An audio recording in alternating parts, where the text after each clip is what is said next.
you're finally awake. Paimon was worried sick. No idea. Paimon just woke up and then we were here. Oh, Paimon's head is all dizzy. The scenery here looks different, too. Oh, what should we do, Traveler? Please don't tell Paimon someone abducted us and brought us to some strange place that we could never leave. You're right. Better to think of this as the beginning of a new adventure. Thank goodness you're still here. If Paimon woke up alone, she probably would be trembling in a tree hollow.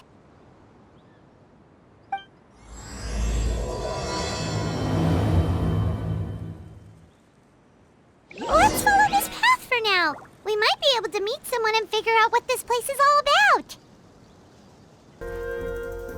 Traveler, did those plants by the road look weird to you? It almost looked like they were made of paper.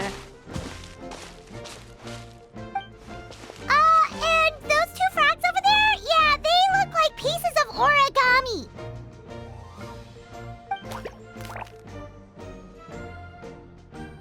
Oh, by the shade of a lotus leaf stream, don't tell me you forgot how to jump! I didn't forget, Firecracker. I'm just not sure if what I remember is correct. Next thing you know, you'll have forgotten how to sing, much less notate a score. You still remember why we call you Stream, don't you? Yeah, because I've got a great singing voice. Although these days, name seems more ironic than anything. Not just a great voice, one that evokes the gentleness of early morning dewdrops flowing into a spring. So cheer up and make the jump over. If you're still unsure, just use that roll of magic thread. I won't laugh, I promise. Now, don't tell me you've forgotten how to use that as well. I haven't forgotten everything, Firecracker. Your name, for instance. It's kind of hard to forget that you're named after your fiery temper. Now do me a favor and pipe down for a second. I'll be right over.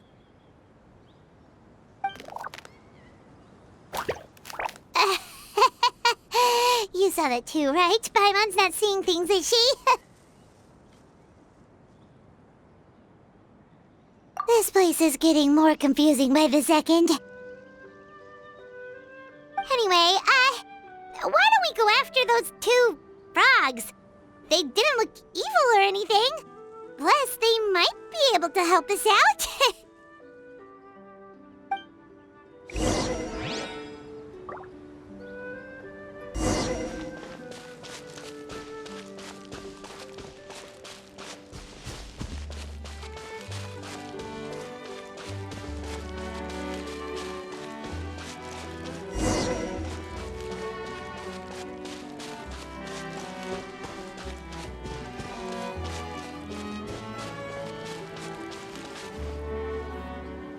Guess we're not catching up to those frogs.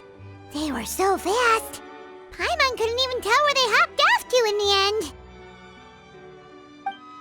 end. Excuse me, honored travelers. Did you come from the Cliff of Prophecy, perchance?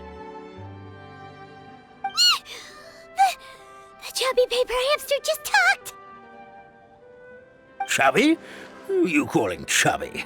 I've just got a slightly thicker layer of paper on me, that's all. Allow me to introduce myself. My name is Almond, and I'm an elder of the Forest of Blessings. I've been waiting here for the hero of prophecy to arrive. Traveler, could you pinch Paimon just to make sure she's not still dreaming? Pinching, you say? Well, I can help with that. Although you'll have to get a little closer. My arms are rather short. That's all right. We just need a minute to collect ourselves. Okay, let's think things through. We know for sure this isn't the world we're familiar with. The talking paper animals and all the paper trees and plants make that pretty clear.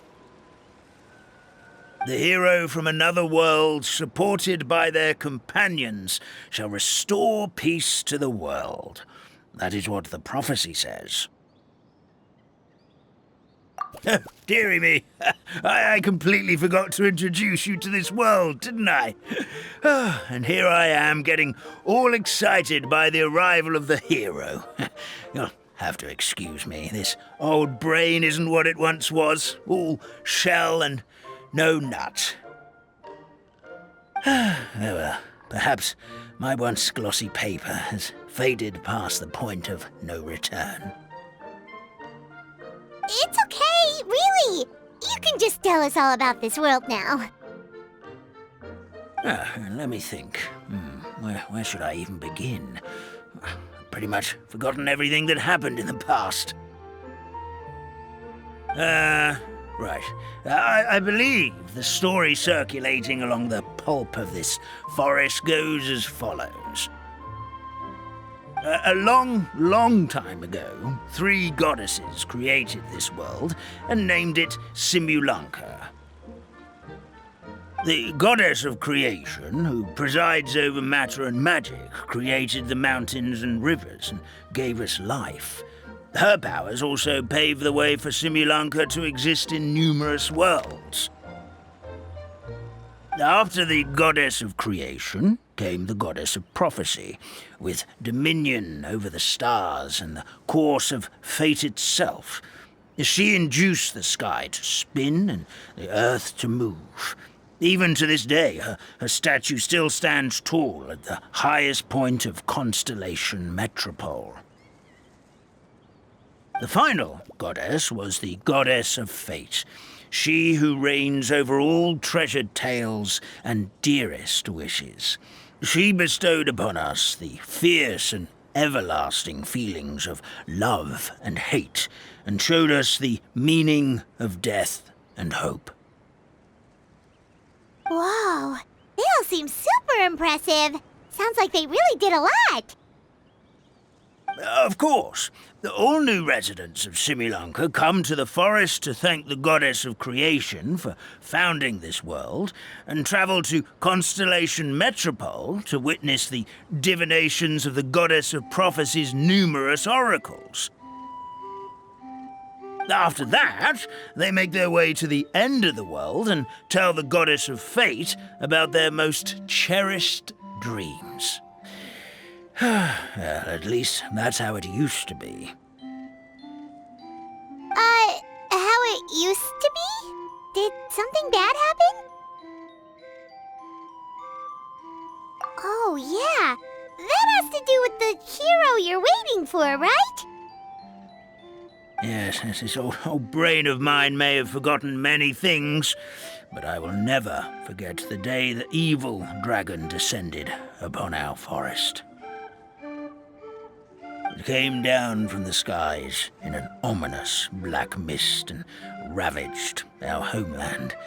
Its gigantic footprints can still be seen in the kingdom of breezes and bells. We're incredibly fortunate that no one was hurt. Sounds terrifying. The terror doesn't stop there, I'm afraid. Ever since the attack, the Calligraphy Tavern in the forest has been closed. No one knows why, but it's a catastrophe of the highest order for us, forest dwellers. A catastrophe of the highest order? All because a tavern closed? If we were talking about Mondstadt here, Paimon might understand, but is it really all that serious? Good goddess of creation above, we'd take even the greatest flood over the closure of the tavern. Wet paper will dry out with time. Fallen trees can be restored.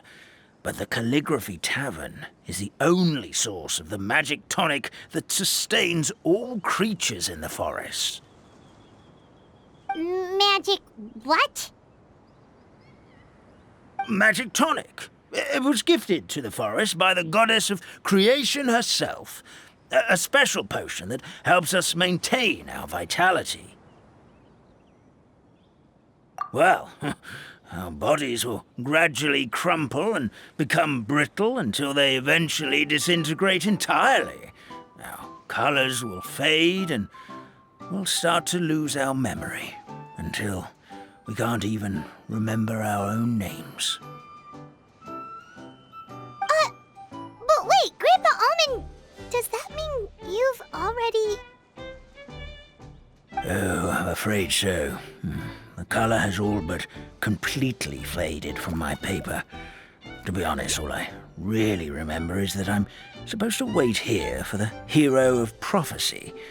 But I've already forgotten who gave me that order to begin with. Then we've got to act fast! How can we help?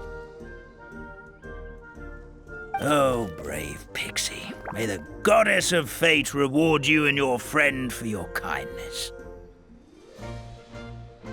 Could it be you're the heroes I've been waiting for all along? Not sure how we know that. Plus, we can't even remember how we got here, so it's not looking too promising.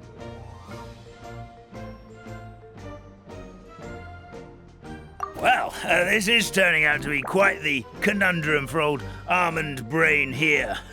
The prophecy never mentioned anything like that. For now, why don't you come with me to the Hut of Blessings? Our forest fairy lives there. Maybe she'll know what to do. Whoa, a forest fairy? Like one that knows magic? Oh, you betcha. She's prophesied to join the hero on their journey. Well then, she sounds like exactly the kind of person we need. Please lead the way, Grandpa Almond.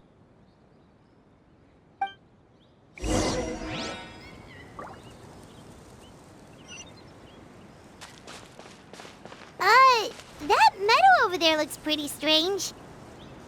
That's what the Calligraphy Tavern looks like. Now it's lost all of its color.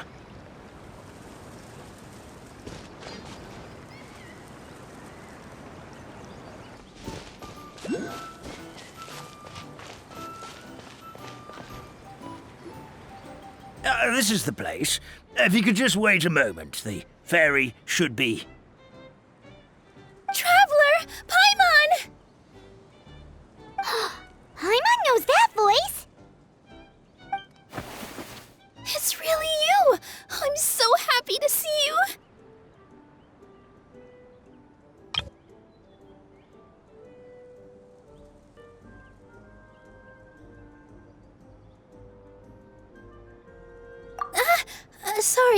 Sorry. So Nilu is the forest fairy? Well, you certainly look the part.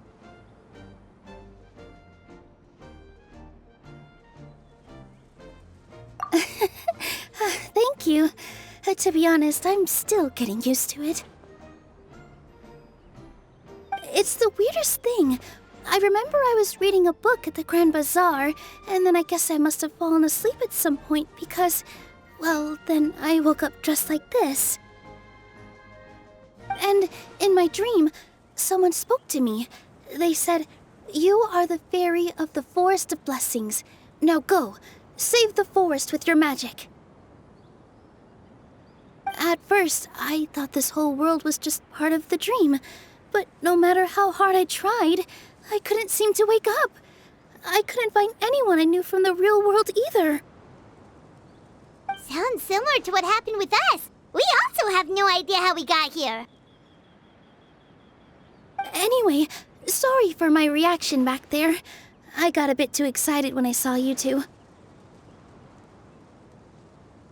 It's okay, we totally understand. We were looking for a way out too. At least we know we're not alone. Oh, blessed be the goddess of fate above. You're already friends with the fairy of the forest. Grandpa Almond, thank you so much for bringing my friends here. Could you let the others know I'm coming? I'll head over right away. Of course, leave it to me. Hey-ho, pistachio. Today truly is a blessed day. Wow, Wow, Nilu! Looks like you made short work of getting to know the locals. Well, when I arrived here yesterday, Grandpa Almond told me all about the state of this world. Since they think of me as their forest fairy, I just felt like I had to try to help them. Oh, so you mean like using some kind of forest magic to repair the tavern? Unfortunately, I don't know how to use the magic of this world. I've tried using my vision, but it doesn't seem to work here.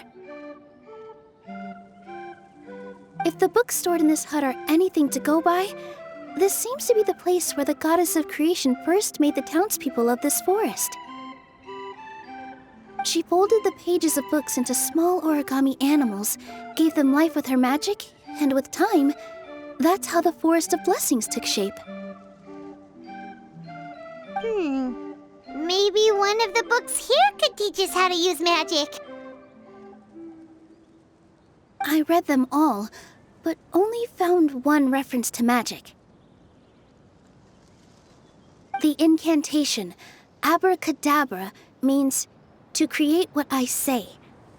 This is a world made up of words, where fantastical powers can be wielded by all. Okay, so basically everyone in this world can use magic? That's nice, but still kind of vague. Yeah, from the other books I read, it seems like this goddess really likes to play fast and loose with the details. So, what should we do now? Didn't you say you were going somewhere, Nilu? Oh, yes. I was going to help some of the other residents of the forest. They've been busy making preparations to reopen the tavern, so I thought I could help out. Got it! Guess we should just focus on what we can do for now. This whole thing is making me pretty nervous, actually. It's like I've been pushed on stage without being taught the choreography. Since I'm already wearing the costume, though, I might as well try to play the part. It's what a professional dancer would do. And who knows? Maybe I'll find my own magic along the way. All I can do is try, right? At least you're optimistic. Thank you. Then let's go.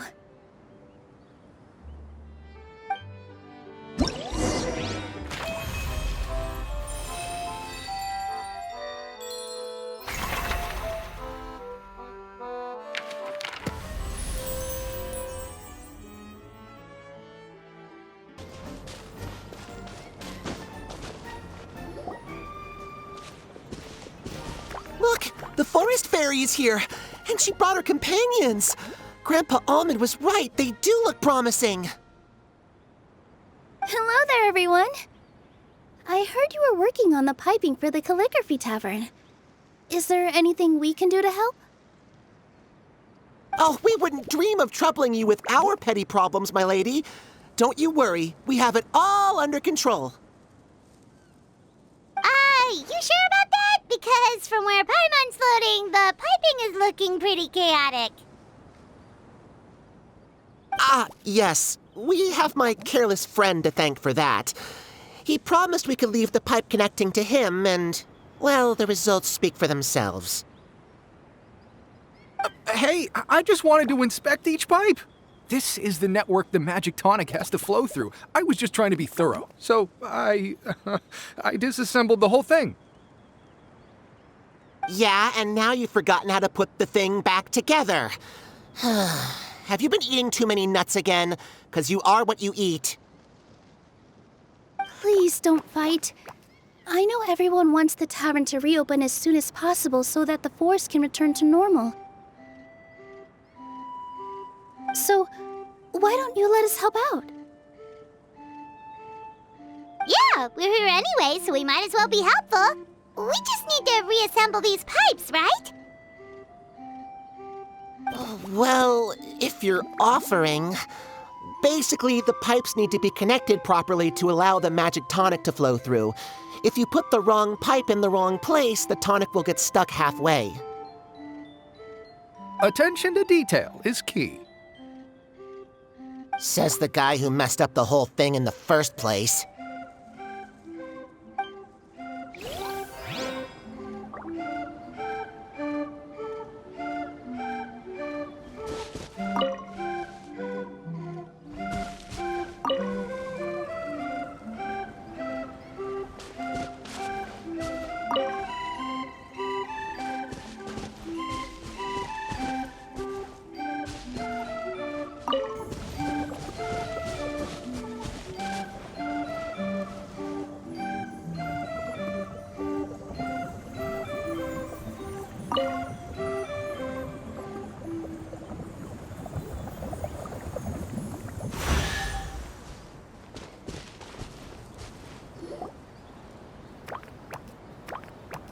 Oh, amazing! You did it!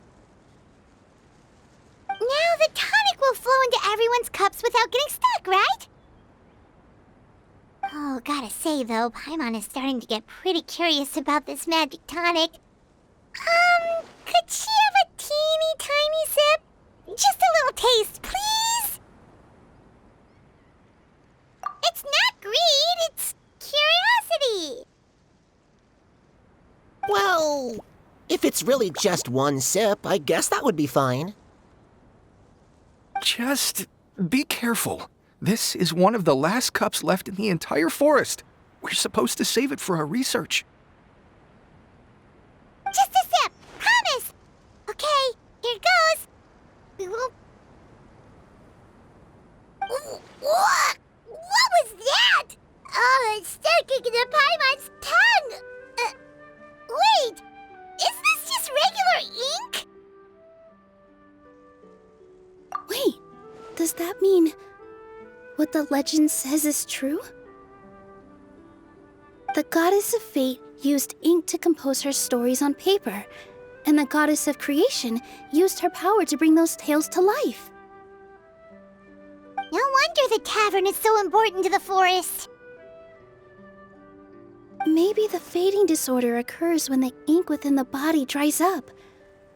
That would explain why the beings here are forgetting their own stories. Oh. I'm not really sure I can really wrap my head around this conversation, but there's no need to get all worked up on our behalf, my lady. With the pipe installed, I'm sure the tavern will be up and running in no time. What do you mean, can't wrap your head around it? The fairy is recounting the story of how the goddesses gave us life. In fact, I've seen the goddess of creation with my own eyes. Really? Don't be ridiculous. There's no way you're old enough to have met her. We're the same age, and I think I would know considering we went to tell our wishes to the goddess of fate together. So stop talking a load of papier-mâché. Oh, fine. It was my grandfather, all right?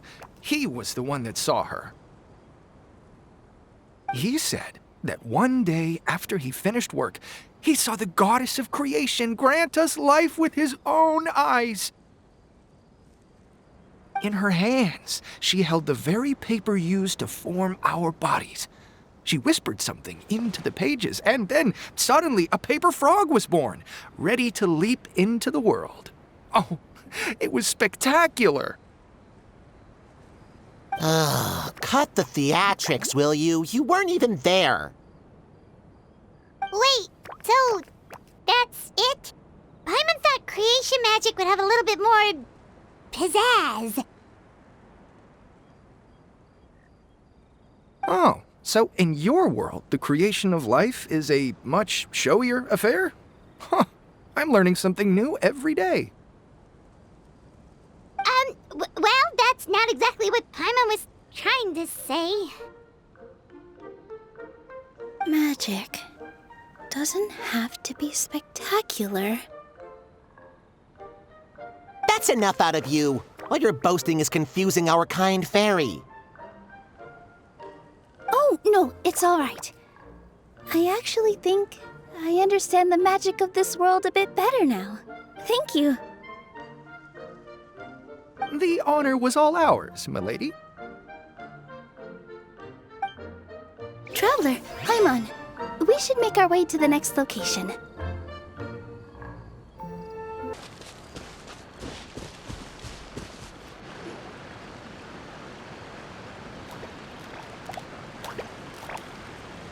Oh, Stream! Your rhythm is off again! At this rate, it doesn't even matter if the tavern reopens. The band's not even going to get any gigs! I'm sorry. Hello there. I hope we aren't interrupting your rehearsal. Wait, these are the two frogs we saw on the road a little while ago. Ah, the forest fairy is here! For the love of lotus leaves and dewdrop, Stream, you've really got to put in some effort now. But Oh, don't pressure yourselves on my account. Are you rehearsing for a show? Sure are. You see, our group regularly performs for guests at the tavern.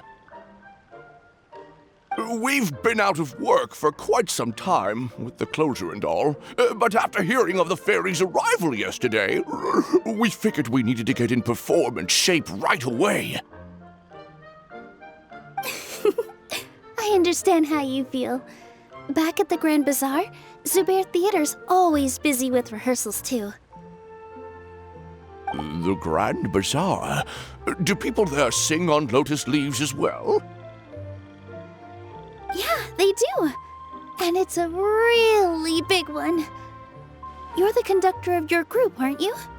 You remind me of Mr. Zubair. Ah, then he must be an ambitious director. One who would do anything to avoid disappointing a single member of the audience. It's just... Is there anything we can do to help you, Mr. Stream? Oh, no. My problems are mine and mine alone. It's just, after the tavern closed, I somehow forgot how to sing. I'm always a few beats behind everyone else, and I keep singing out of key. You were our trump card, our best singer by a mile. I know, but... So he is a victim of the fading disorder too? Don't be sad, Mr. Stream. Whenever I've forgotten important dance steps in the past, my friends at the Grand Bazaar always stick by my side to encourage me. They smile and patiently tell me everything's going to be okay. Then they play the melody for me over and over until the steps finally come back to me. Now it's our turn to help you. We just need to help you remember how to sing, right? The Traveler's got a great sense of rhythm. We can help keep you in time. Well, what do you say, Stream? I think it's a great idea. Just focus on the lyrics, and the fairy's friends will help you stay on beat. Are you sure? This is really asking a lot. Don't worry about it, Mr. Stream. It'll all be worth it when the tavern reopens and we finally have the chance to hear your marvelous singing voice. All right, then. Thank you so much, everyone. I'll give it my best shot.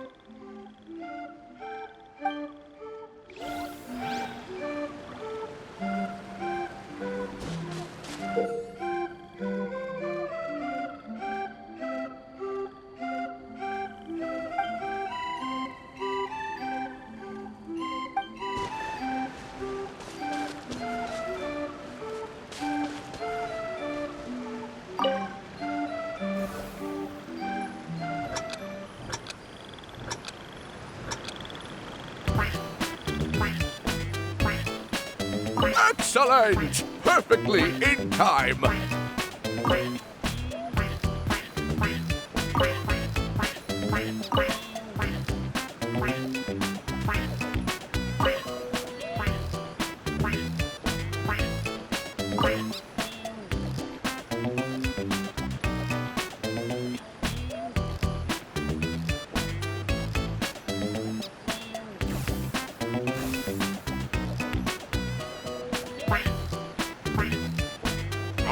No good! Your rhythm is off again!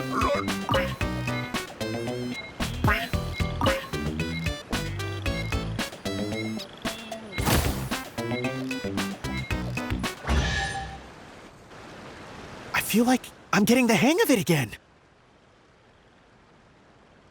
Goddesses above, this better stick when it comes to the performance. Just do it exactly like how we rehearsed. Thank you, everyone. Thanks to you, my voice is once again as clear as a flowing stream. Glad to hear that you're feeling better, Mr. Stream. It's also about time for us to go to our next destination. Mm-hmm. We'll be looking forward to your performance at the tavern. We've got one final stop. Let's go.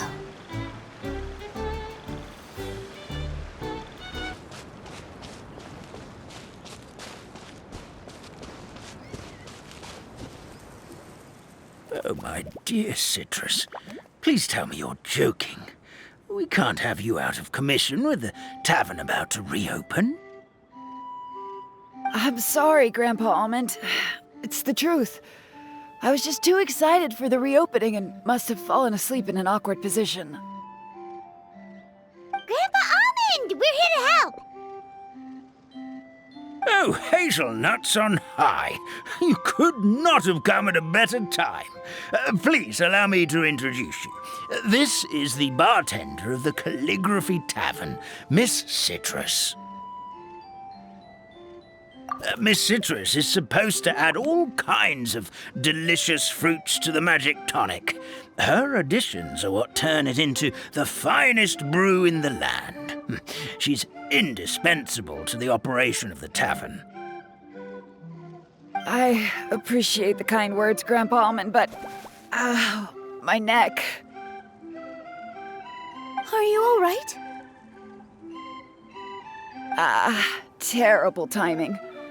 Getting a kink in my neck at a time like this?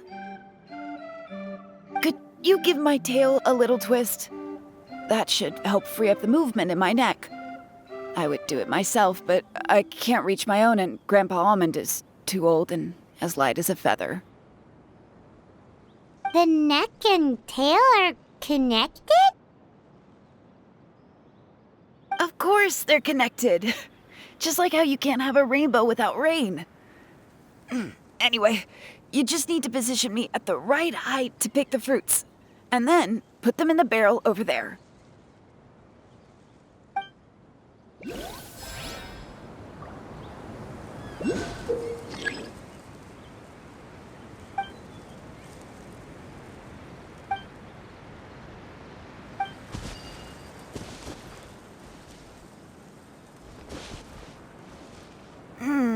This doesn't seem quite right.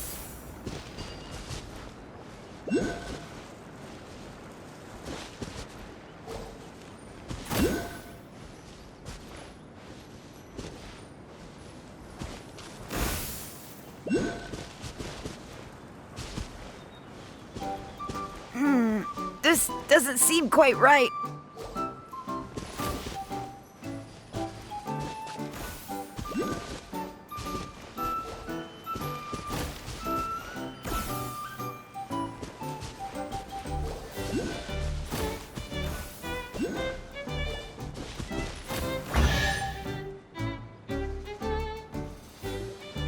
Perfect! My neck feels much better. So there really is some kind of connection between your neck and tail. Thank you so much, everyone. I can rest easy now, knowing the drinks at the tavern will be just as wonderful as before. That's another problem solved!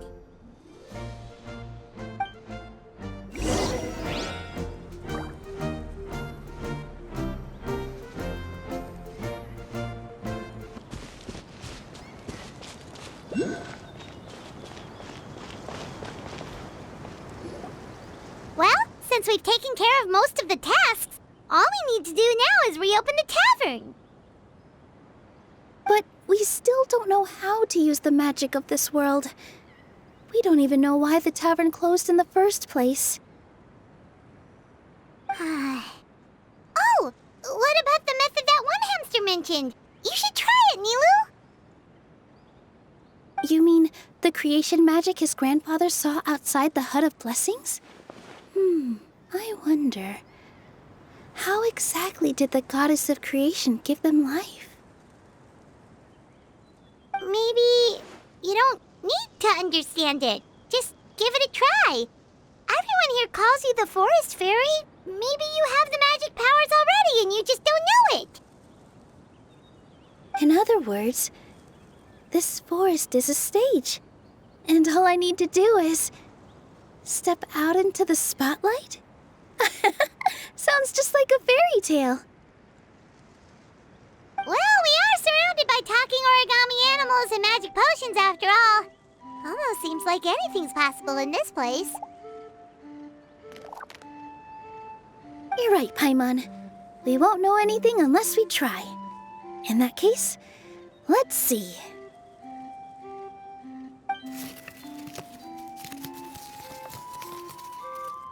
This is how you do it, right? I think I got the folds right. Whoa, your origami skills are great! I once saw one of our prop people making something similar. It looked really cool, so I took some time during my break to learn the basics. It's not a bad way to stave off sleepiness either. Well, how do you feel? Sense any, magical powers flowing through you?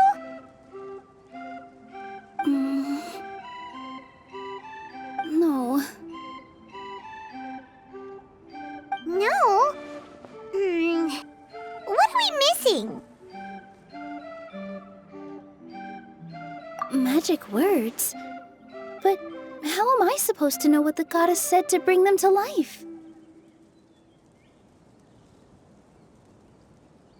Oh, good point! You're the Forest Fairy, Nilu! What do you want to say to the new resident of your domain?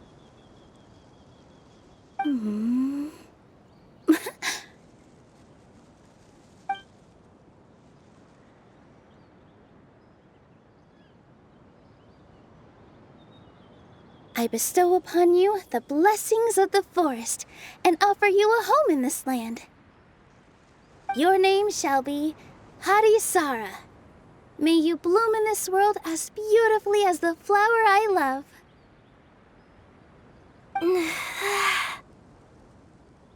My name is Harisara.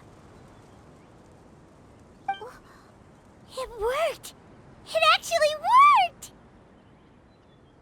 Well, peel my shell and call me a nut. I never imagined I'd witness such a miracle at my age. It's just like what the stories said about the goddess of creation. Shell? Miracle? Nice to meet you, Harisara. I'm Nilu, the fairy of this forest. From this day forward, this place is now your home. Hello, Fairy Nilu. I hope you'll grow up happily in this forest. Grow up. Oh, you can leave the little one with old Almond for now. Oh, this sure brings back memories. It's been such a long time since we last held a welcome ceremony. Here, Harisara. Come to Grandpa Almond. Well, now that Nilu has mastered the goddess's magic, we should be able to reopen the tavern, right? Grandpa Almond, could you send a few people to check the underground space beneath the tavern?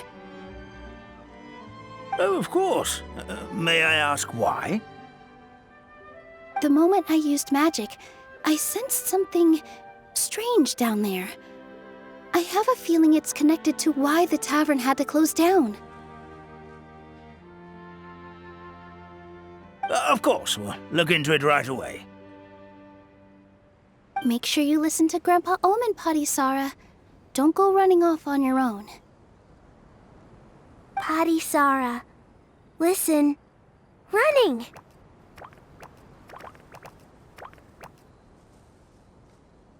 Hey, come back here, you! Wait!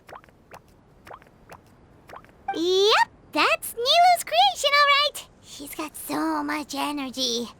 Anyway, how did you manage it, Nilu? Well, all I did was say my wishes for her out loud. Maybe the magic is in the words themselves, just like the book said. This place is seeming more like a fairy tale by the second. I mean, we're somewhere called the Forest of Blessings, so it kind of makes sense. Well, anyway, Paimon thinks this magic suits you perfectly, Nilu. When I brought Hadisara to life just now, I was able to sense the magic flowing through the forest, and the flowers and trees, and inside the creatures that live here. But for some reason, there's a hollowed-out space beneath the tavern where I couldn't sense anything at all. We're back, my lady. That was fast.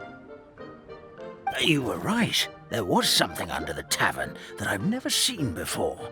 It looked transparent and gave off a clinking sound when I knocked on it. Transparent and clinking. Oh, I've got it! Already? You've got to use fairy tale logic, Paimon. That's right. An empty ink bottle, to be exact. Still remember the taste of the magic tonic you took a sip of, Paimon? Yeah, it was ink. Oh, Paimon gets it now! Traveler, Paimon, will you come gather some ingredients with me? I learned what we need to make the magic tonic back in the Hut of Blessings. Sure thing! What do we need to get? A setting sun that never sets, a dragon that cannot fly, and a moon that only shines at night. Where are we supposed to find crazy things like that? What? How did you get that so fast? Logic, huh? Lucky guess, more like.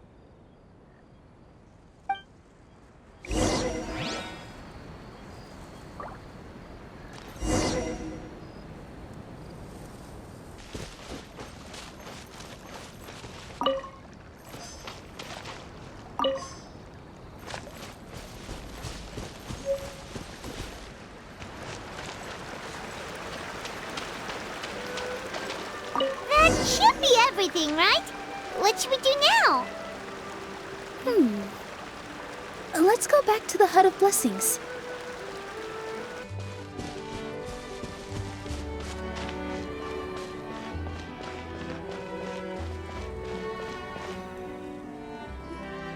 Give me just a second. I'm gonna go fetch an ink bottle from the other room.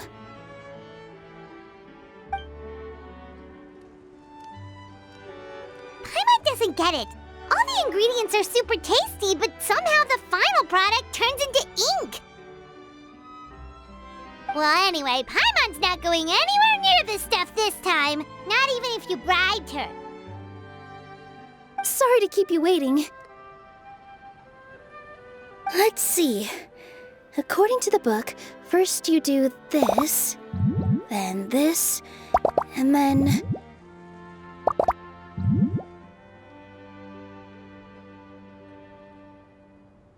It's done!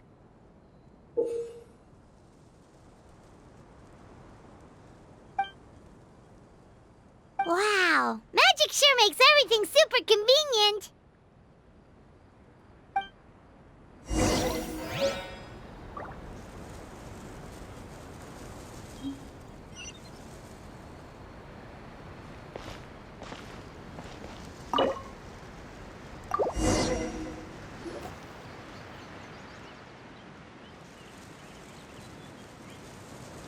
Yes, this is it. This is exactly the magic tonic we need. Grandpa Almond, could you take the concoction to the room underneath the tavern and place it next to the transparent bottle you found? I'll handle the rest. Of course. As you command, so it shall be done. I still get nervous at times like this. It's just like when you step on stage and you can tell that every single person's gaze is fixed right on you. Thanks, you two. I can't tell you how great it is to have you by my side. Almost makes me feel like I've been blessed by the goddess of fate, too. Let's go. We shouldn't keep everyone waiting.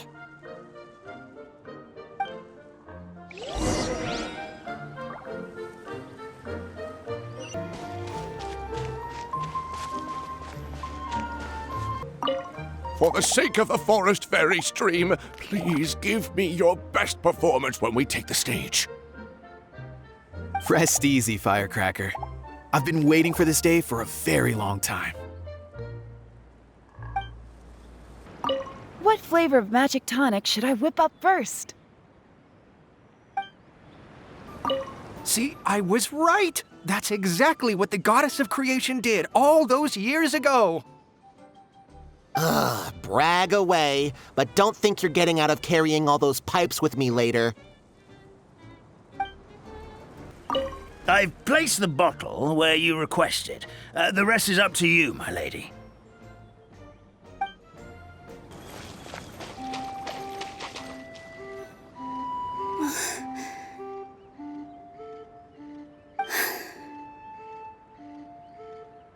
Forest, please heed my words and accept my blessings. May your spring of wondrous magic never run dry. And may all who call you their home lead happy, fulfilling lives.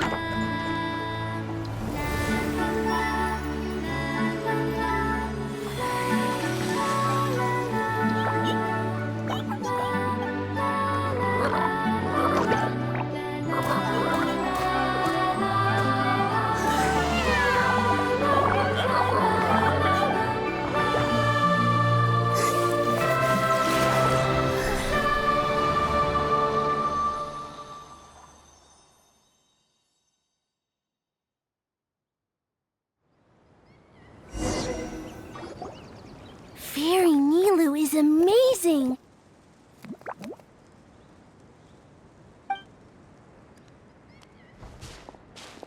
Wow, it's so pretty! What a beautiful tavern!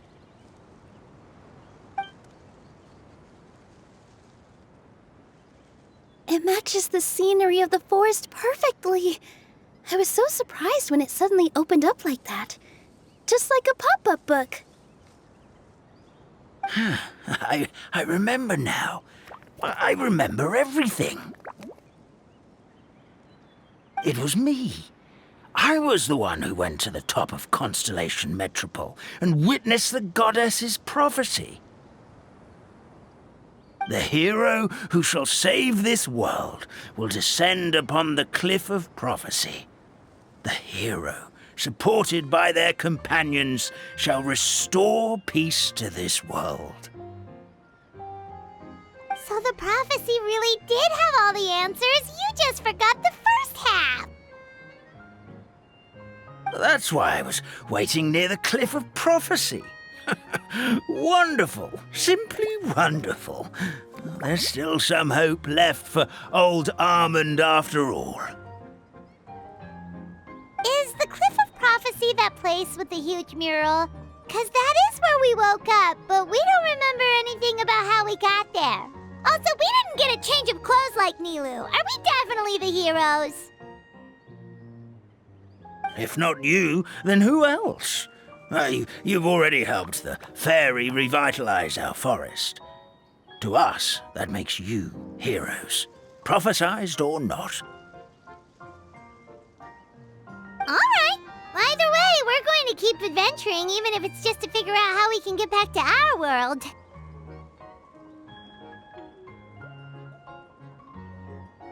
Yep, we've beaten up plenty of dragons already, so what's one more?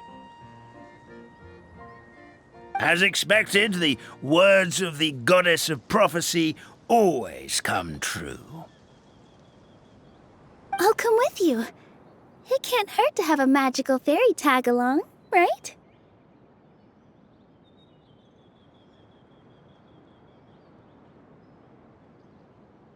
Heroes and fairies, dragons and new adventures.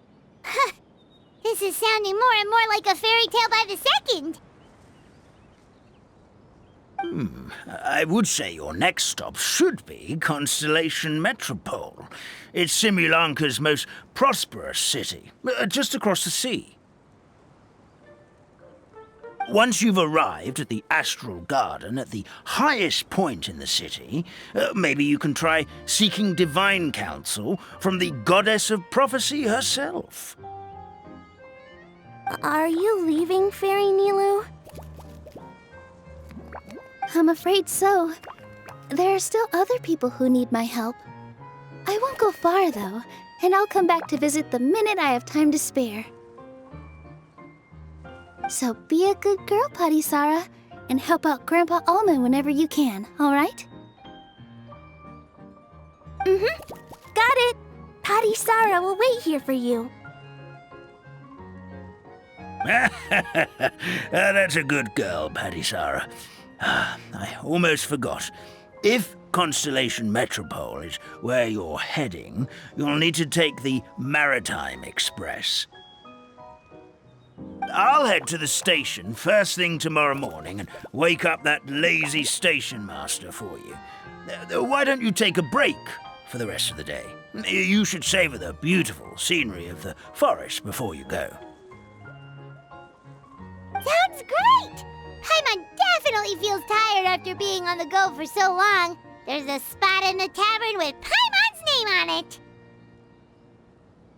Oh, sounds like someone's ready to order. Oh, well, if you're offering, Paimon will take a glass of Buell fruit tonic. But hold the tonic.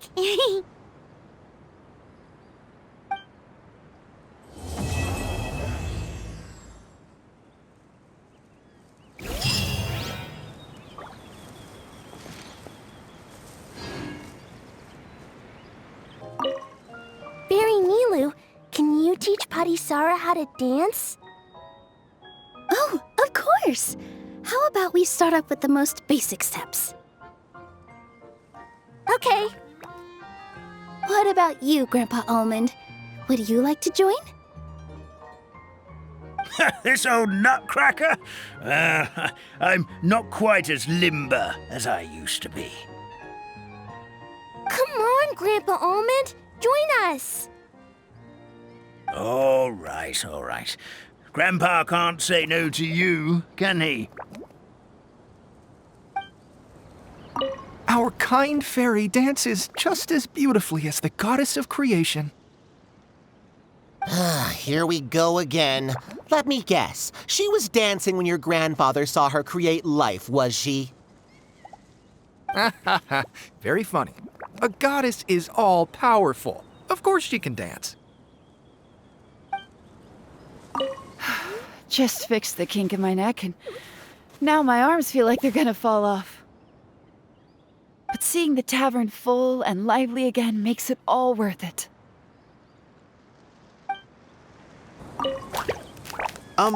Firecracker? I think you've had enough. Look, I'm just really happy for you, okay? Happy for all of us. The entire forest. Listen to you. You're gonna ruin your voice if you keep going.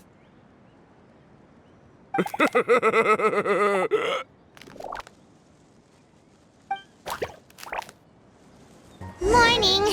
Guess everything that happened yesterday wasn't just a dream then. Well, it's time for our next fairy tale adventure. We should head to the station Grandpa Almond told us about.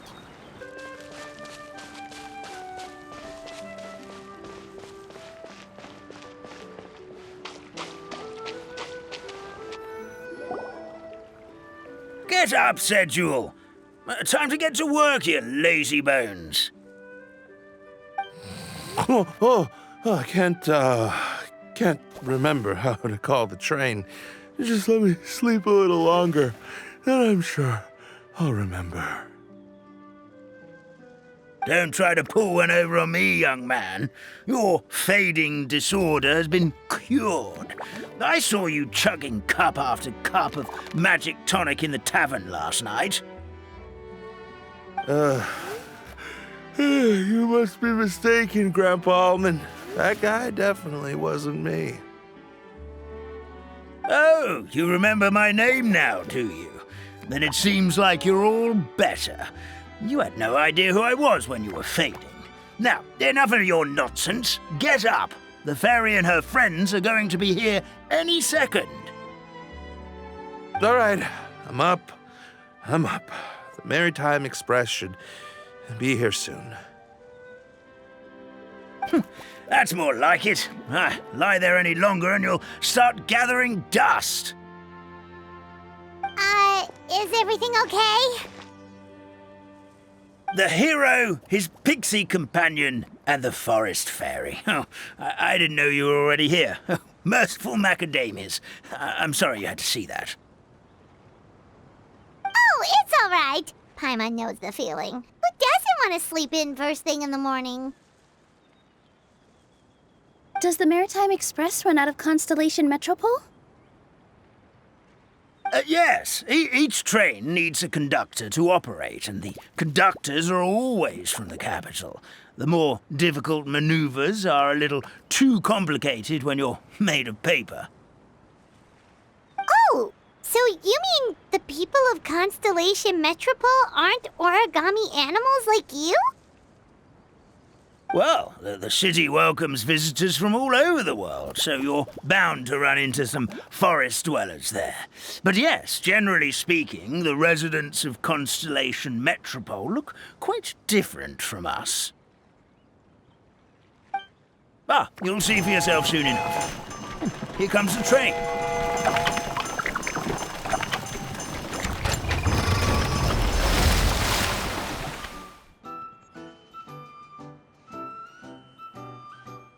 Pleasure to meet you, everyone. My name is Will, and I'll be the conductor for your journey today. I'm assuming you're the ones who called the train. Whoa, it's a little toy man! Yes, we called the train. The hero and the forest fairy need a ride to Constellation Metropole. The hero and the forest fairy, the ones from the prophecy. Oh, why didn't you say so earlier? We could have prepared a far more luxurious train. I'll just go back and get a better one. That's okay, Mr. Wheel.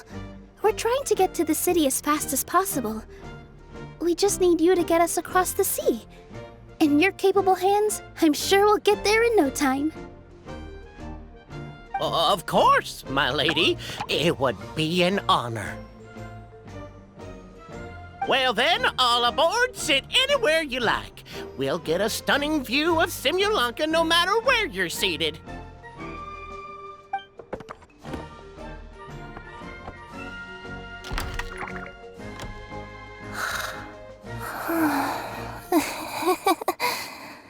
Oh, breakfast. Did one of you just say something? Wasn't me either. Breakfast. No, come back.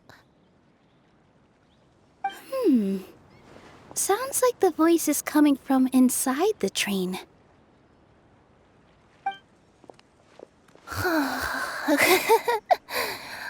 Fish. Chicken drumsticks. this. Oh, gotcha.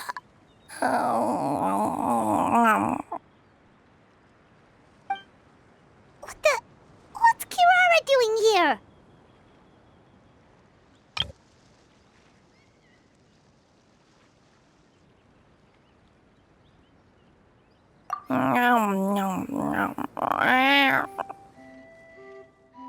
Is she a friend of yours? Oh, let Paimon introduce you. This is Kirara. She's... Oh, wait. Actually, maybe we should wake her up first.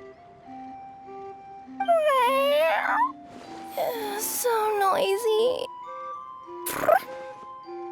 Is it morning already?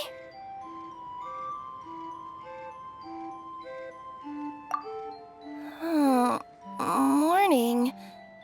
Huh? Huh? Traveler! Paimon! It's you? Which means... Oh, thank goodness. It was all a dream after all. Oh, gotta hand it to my imagination. It all felt super real. There were these toy people, but they were alive and they could talk. Madam, sleeping overnight in the train car is prohibited.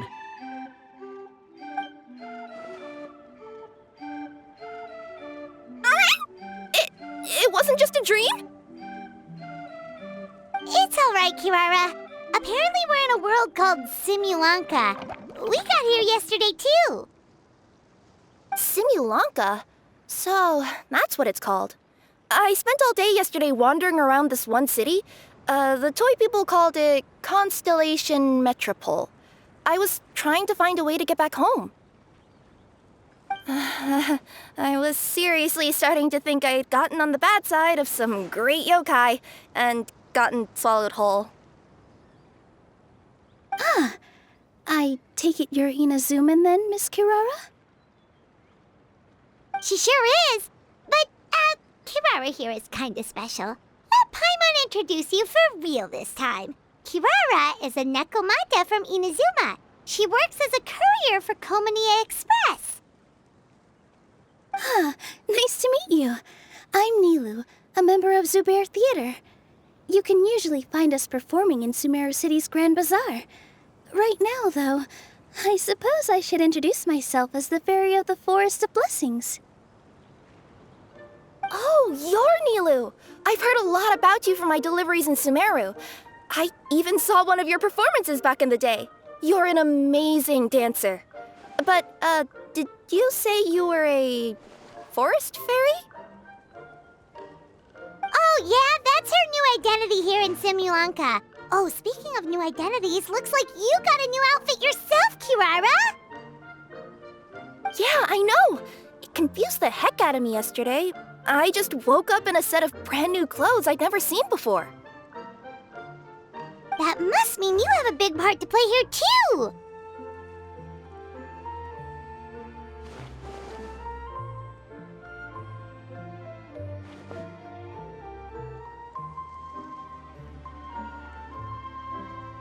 I think Miss Lynette would be better suited to that role, being a magician and all. Did you by any chance hear a voice speaking to you before you got here, Miss Kirara? A voice... Oh, yeah, I did hear something, but I was so freaked out my tails got all tangled, so I, didn't catch much of what was said. Sorry for the interruption. But this, Nekomata friend of yours, she doesn't eat hamsters, does she? Or frogs? Oh, no need to worry, little guys. I would never do something like that. Well, unless I'd been out in the wild too long without anything to eat. Oh, speaking of eating, I am getting a little hungry.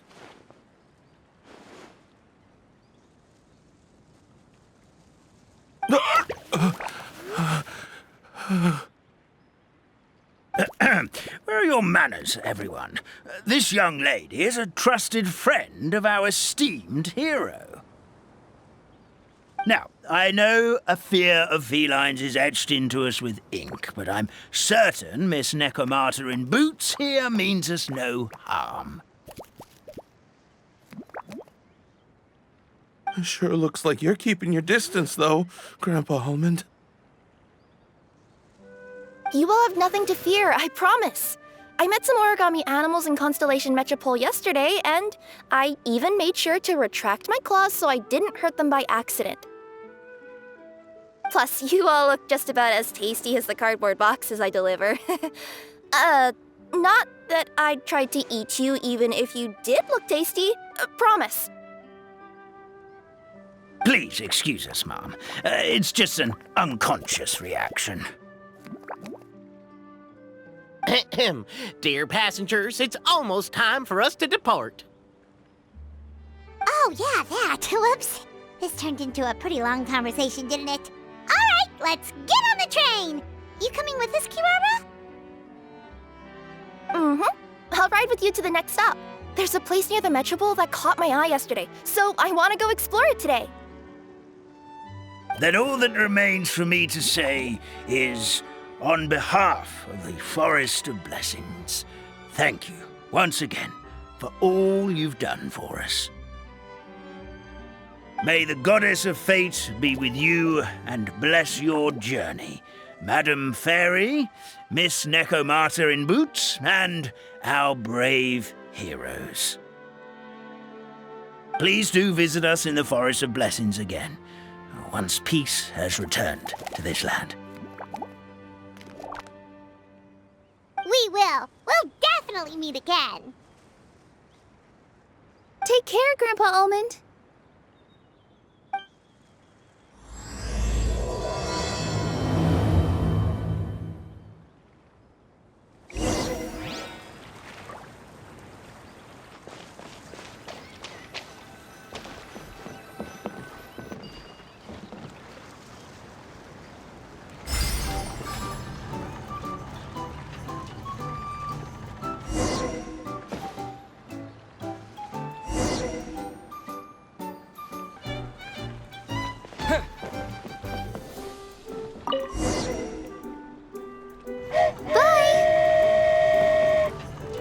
Have a safe trip! Wow, a train ride over the sea? What an incredible view! Please keep your head and arms inside the train at all times. We don't want anyone falling into the sea.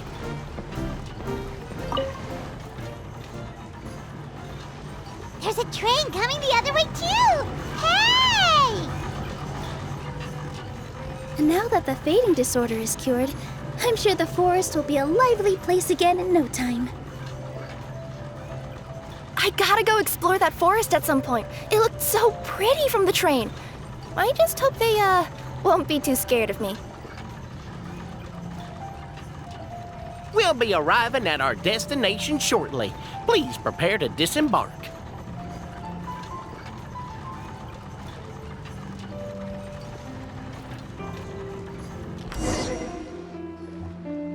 Here we are!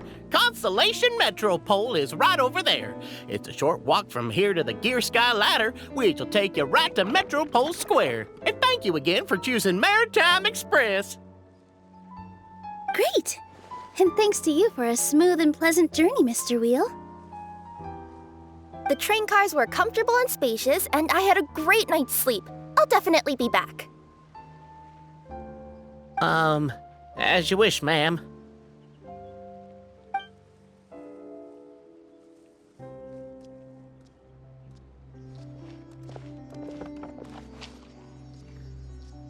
Where should we go next? Is that place you wanted to check out nearby? Mm-hmm. I took a walk around yesterday, and it felt like there was something weird about it. So, I think I'll indulge my curiosity and go investigate. Want us to come with you? It's okay. You guys go ahead and visit the Metropole for now. Hopefully, that's where you'll be able to find out some more about this world. I pretty much explored the whole place from the rooftops yesterday, but for some reason, this is the place that caught my attention.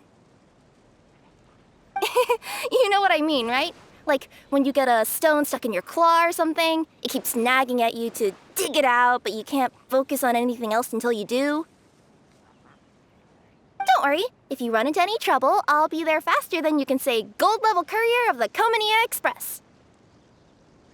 Okay, fair enough. We'll head to the Metropole then. Guess this is where we say bye for now.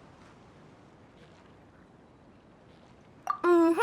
Don't worry about me. Let's not forget, I'm a yokai.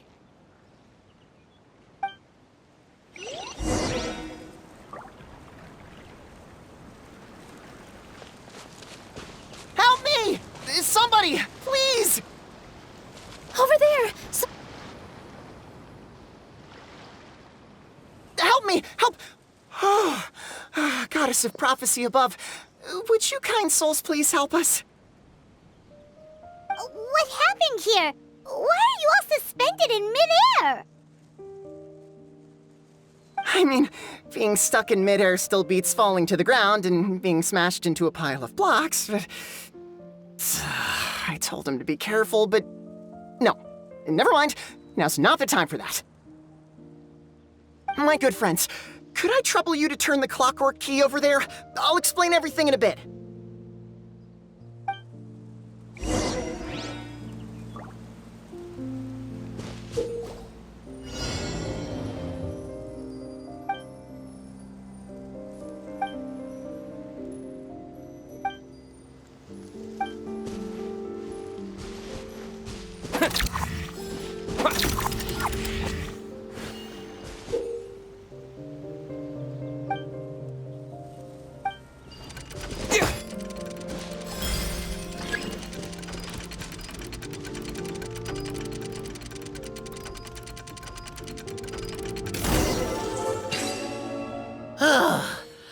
Thank you.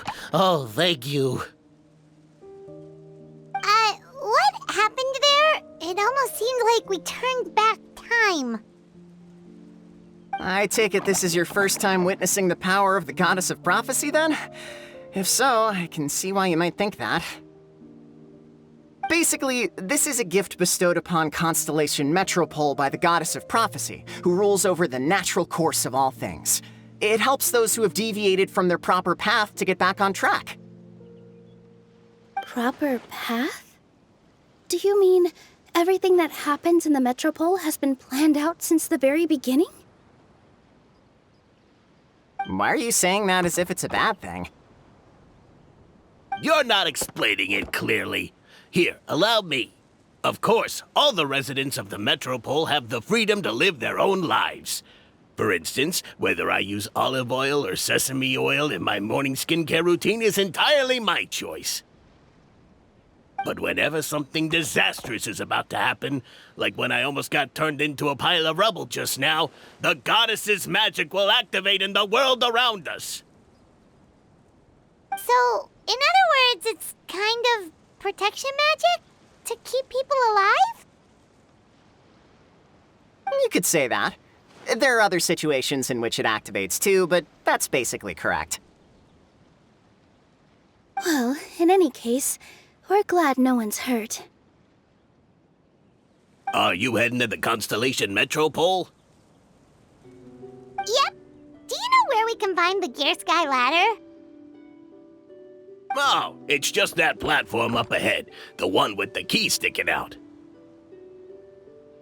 That thing? Are you sure? Yep, that's the one. Pretty much everything in the Metropole runs on tracks and gears. The Goddess of Prophecy watches over it all.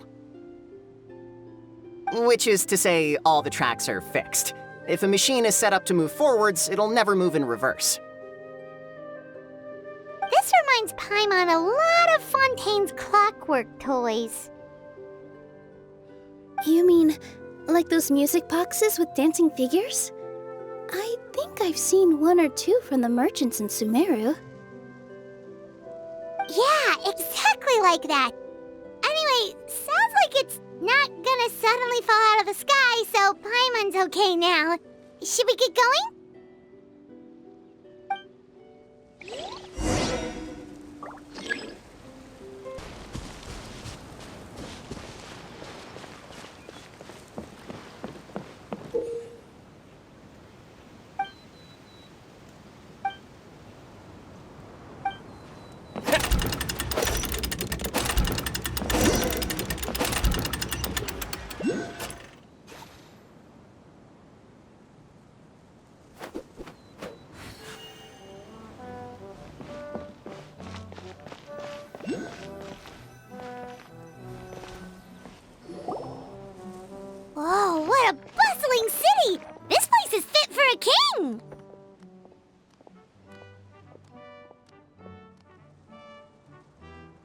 Our next step is to get to the top of the metropole and ask the goddess of prophecy for guidance. If there is a king in that castle, I sure hope he won't get mad at us for trespassing.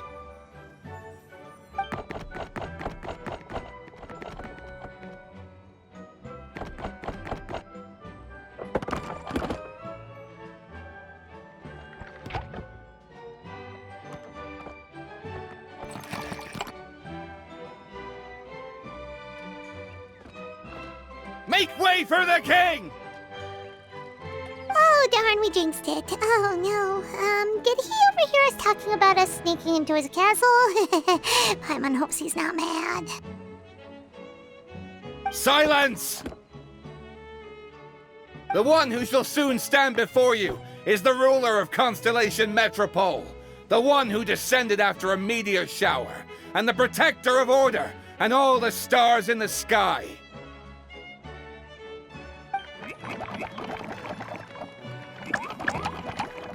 That's a long list of titles. I bid ye welcome, guests from afar. Long have I heard of your grand deeds, O fairy, who restored the lifeblood of the forest. O hero, who... huh?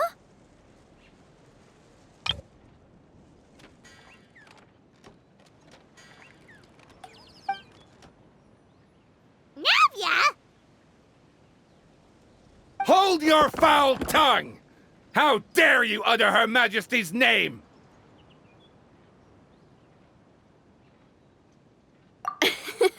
Nice one, partner. Spectacular improvisation skills. I'd expect no less from you. All right. You can relax now. Allow me to make some introductions. This is the Traveler, and his trusty companion, Paimon. You are personal friends with Her Majesty the King? Please, forgive our grievous mistake. We had no idea. All right, the welcome ceremony is over. Everyone back to your stations. I will personally treat our guests to some royal hospitality. Yes, Your Majesty.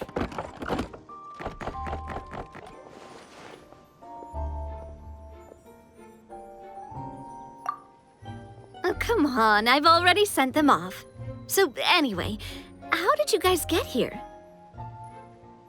We were gonna ask you the same thing! Also, how are you already king of this nation? And where did you get a crown? Oh, wait, don't say it. You just woke up like this, right? Sounds like you've answered your own question. But before I woke up, I heard a voice say to me, "You are the king of Constellation Metropole. Now go forth and save your city." A similar thing happened to me. Oh, yeah, sorry. You must be the fairy of the Forest of Blessings, right? Mm-hmm. This is Nilu, a friend that we made during our time in Sumeru. Nice to meet you, Miss Nilu. I'm Navia, the president of Spina di Rosula. If you ever get the chance to go to Fontaine, make sure you come and visit me. I'm based in Poisson. Seems like you're taking this all in stride. Aren't you nervous about getting stuck here and never being able to get back home? Why would I be worried about that? We've faced much bigger problems than this before, and we always pull through. This should be a piece of cake. Besides, life's always full of surprises. You gotta learn to just enjoy it. That sounds like a great outlook on life. You have a very optimistic spirit. Thanks, I'll take that.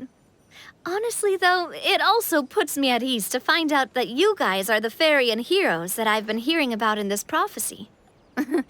We're kind of veterans at dealing with prophecies by now, aren't we? About that, has anything bad happened in the Metropole? We heard about an evil dragon. Did it make a mess here too? It sure did. Apparently, for whatever reason, he went for the stars above the city recently. literally just flew up and started snatching them out of the sky. Luckily, the guards responded quickly and stopped the dragon from taking them back to his lair. Unfortunately, though, he dropped them before he flew off. Now they're scattered all around the metropole. I've been out trying to retrieve them, but I only managed to get one of them before you showed up. Oh, I didn't ask yet. What brings you to the metropole anyway? Oh, Paimon can explain.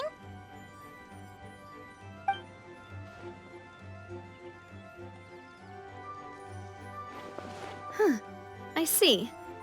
So, you want to consult the oracle of the goddess of prophecy. Do you know how we can do that, Miss Navia? Well, the goddess's statue is indeed at the top of the castle. I can take you up there.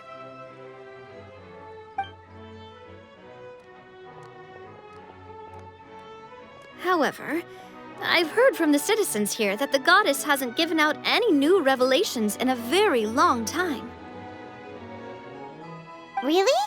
But Grandpa Almond told us that he received his prophecy from the goddess. Oh, that's probably because the prophecy about the hero of Simulanka has been around for a very long time.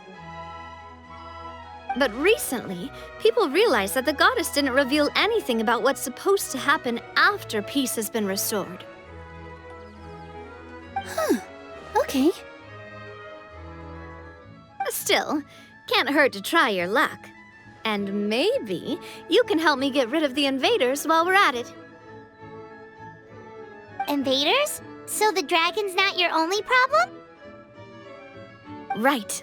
The forest isn't the only place where strange things have been happening to the residents. Have you come across the gift from the goddess of prophecy yet?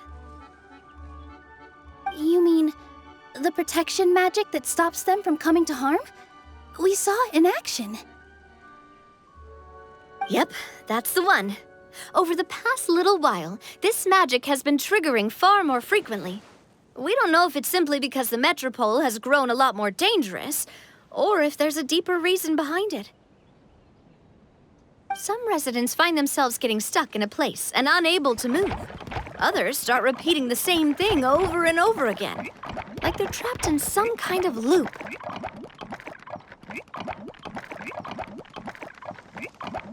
If we were to use clockwork toys as an analogy, could it be that the tracks have eroded or the gears have slid out of place? That's exactly right, Nilu. That's basically what's happening. Anyway, some of the monsters outside the city saw this as an opportunity to launch an invasion. But we didn't see a single monster on our way here.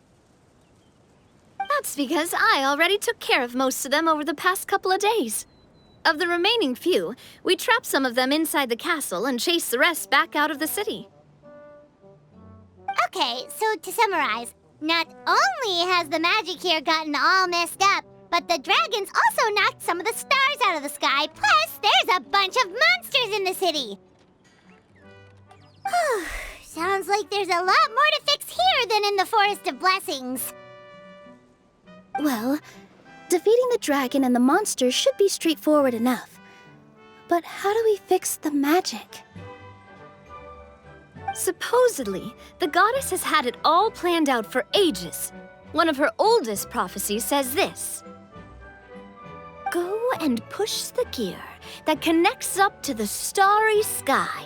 When that time comes, I shall dance and return the tracks beneath my people's feet back to the stars in the sky." Huh? But weren't the tracks the gift that she gave to her people in the first place? Does that mean she plans to take the gift back? That's what the prophecy seems to be saying, yes. So, as a result, some people are against turning the gear, despite what the prophecy says, since they fear a future where they no longer enjoy the goddess's protection. But letting this drag on isn't the answer either, is it? No, and I think they know that. But they're just too afraid to take that final, terrifying step. They're still hoping there might be an alternative solution. Now, we could ignore their objections and go turn the gear ourselves, but...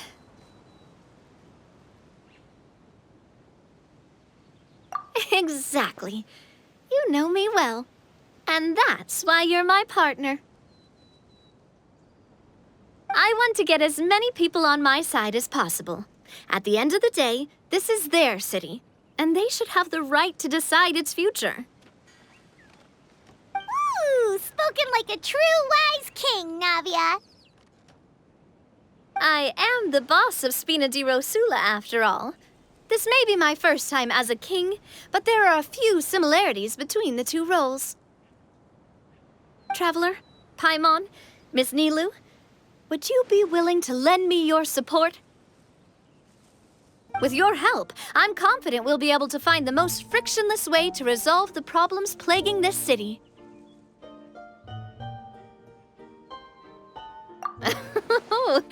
Not gonna lie, Your Majesty is definitely growing on me. Seriously, like we'd ever say no. We're your friends! No need to ask us so formally in the future. I'm happy to help too. This is a beautiful city, and just like the Forest of Blessings, I would love to see it return to normal as soon as possible. Ah, great! As the King of Constellation Metropole, I extend to you my gratitude. All right, everyone, follow me. I'll show you the way to the goddess statue at the top of the Metropole. And stay close. You don't want to get lost in my castle. It's huge.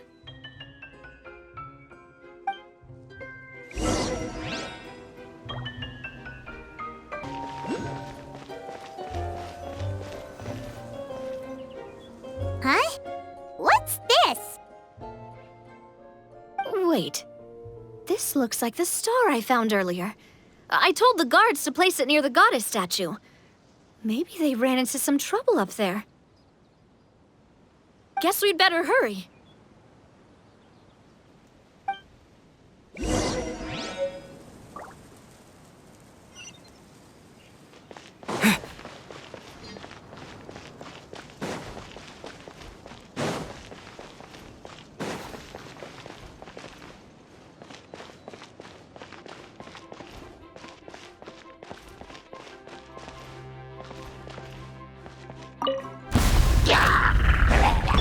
Feeling lucky?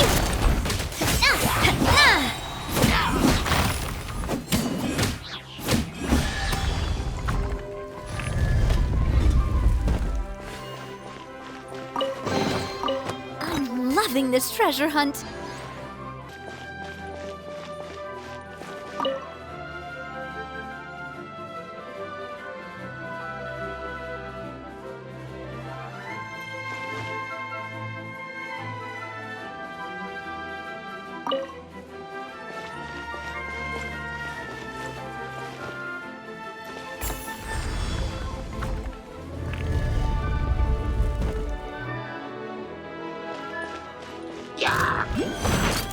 Hey there! Hiya!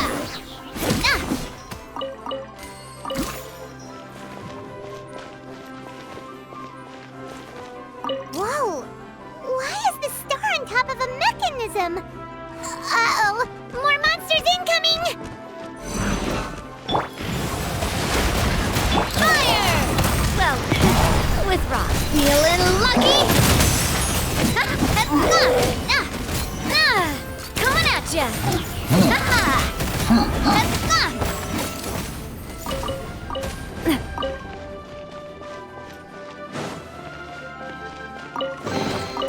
I'm loving this treasure hunt. Yeah! Coming at ya! Yeah!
Feels like they really didn't want to give that to us.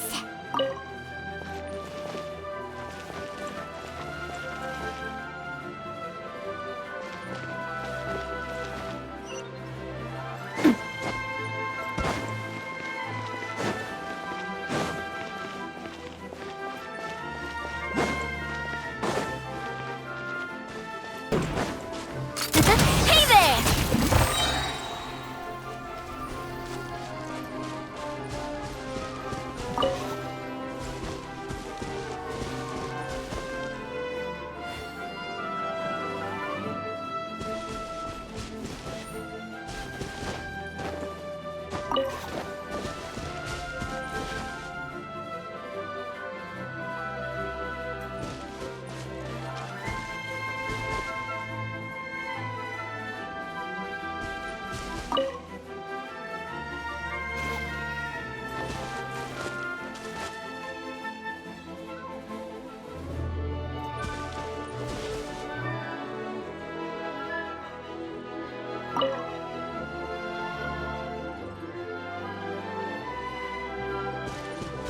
Another one in the bag! That sure was rough. Whoa! What a stroke of good luck! Hiya!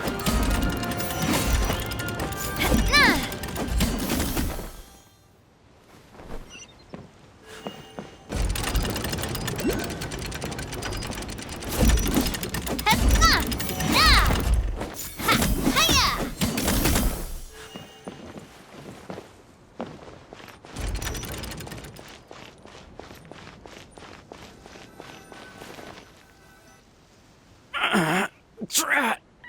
I can't move! What happened? Your Majesty! This conservative radical, he attacked us! He threw the star from the Astral Garden and even stole the magic thread linking the Oracle Pillars! But just as we were about to arrest him, the goddess's magic activated, and now we can't move! No! Nobody touched the celestial gear! What's an oracle pillar? You need to use it to pray to the goddess. I'll explain later. First, let's help these guys.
It's okay.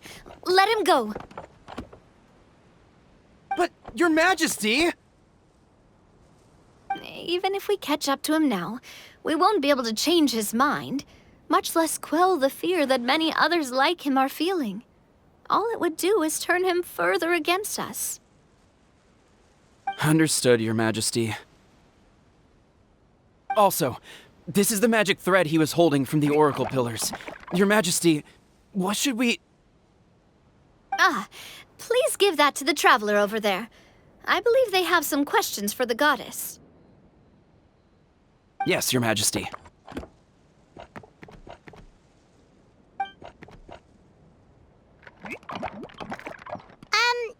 So, what do we do with this exactly? See those oracle pillars over there? Just use the magic thread to connect them together in a specific pattern, and the goddess of prophecy will answer your prayers. Oh, sounds easy enough. Let's give it a try.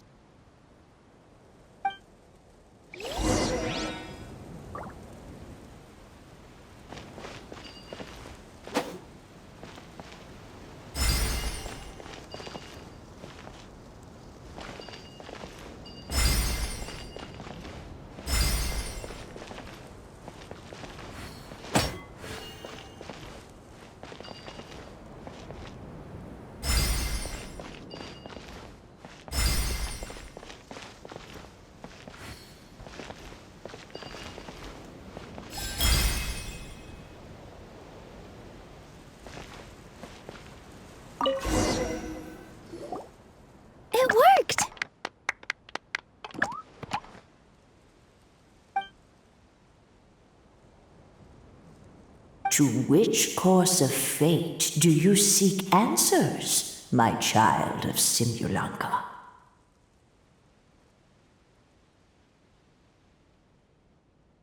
The hero from another world, supported by their companions, shall restore peace to this world.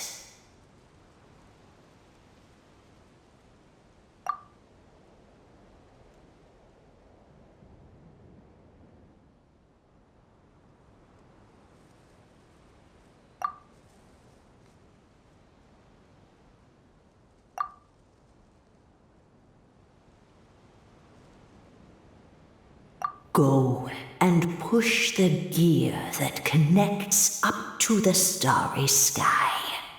When that time comes, I shall dance and return the tracks beneath my people's feet back to the stars in the sky. So, Miss Navia was right. The goddess of prophecy didn't tell us anything about the future. Fair enough. Guess we'll just have to play it by ear. Then first, we have to restore the sky back to its original state by putting the stars back in their positions. Let me do a quick count. All right. Adding in the ones we picked up on the way here, I think that's all of them. Let's go hang these stars back up in the sky. In the sky? How do we get up there? Oh, I got us covered. We will, of course, be taking the Aerial Express. Is that a flying train? Hey, you already took a train that runs on water. Is a flying train really that much weirder? Well, at least the Maritime Express still runs on a track. Oh, come on, don't worry about it. This train has been blessed by the goddess of prophecy. Its whole purpose is to protect the Metropole skies. It took me a lot of effort to find it, you know. I don't think anyone's used it in, like, 100 years?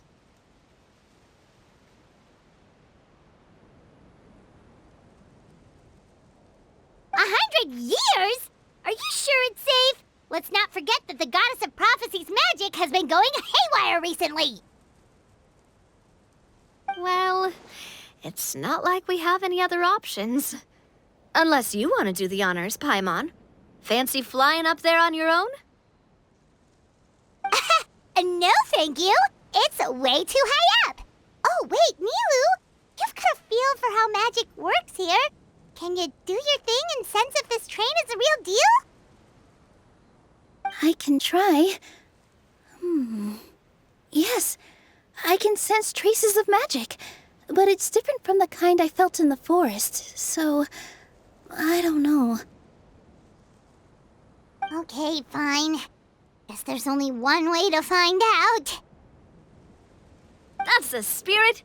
I'll come with you. Miss Nilu, will you be joining us? I think I'll stay behind. That way, if something does go wrong, you'll have someone on the ground to get you some help. That makes sense. If the train does break down, you can make us a giant origami crane to come bail us out. Or if a crane's too difficult, a finch could work.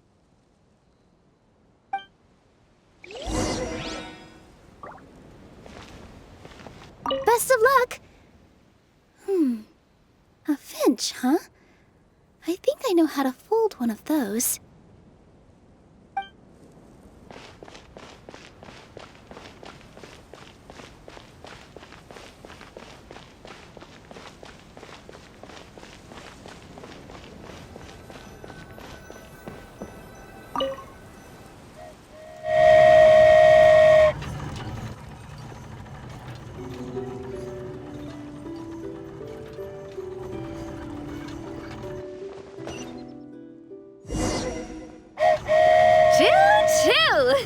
Aerial Express moving out. Whoa! an amazing feeling! I've never been on a flying train before. Neither have we!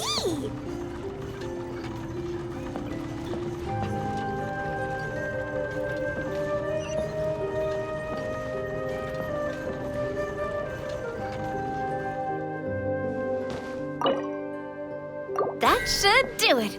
On to the next location.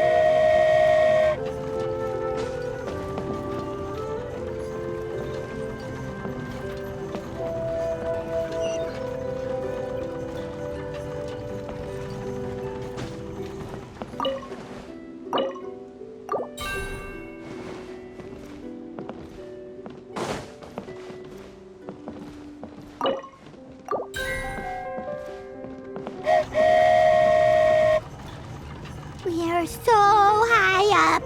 Don't look down. Don't look down. Oh, hang in there, Paimon. The hard part's nearly over. After that, it's downhill all the way. Don't say downhill all the way! That is the last thing Paimon wants to hear!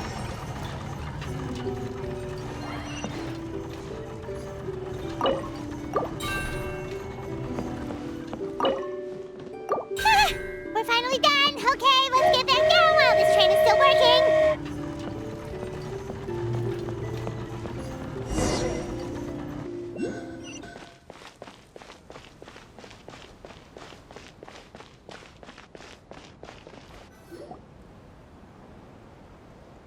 Great job! It looked like it all went smoothly. Yeah, and it was an absolute blast, too. You gotta ride with us next time, Miss Nilu. Huh? I'm okay. Thanks for...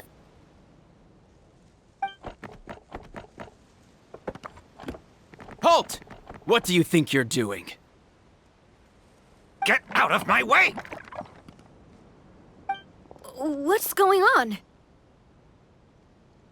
Your Majesty, there! Let us through!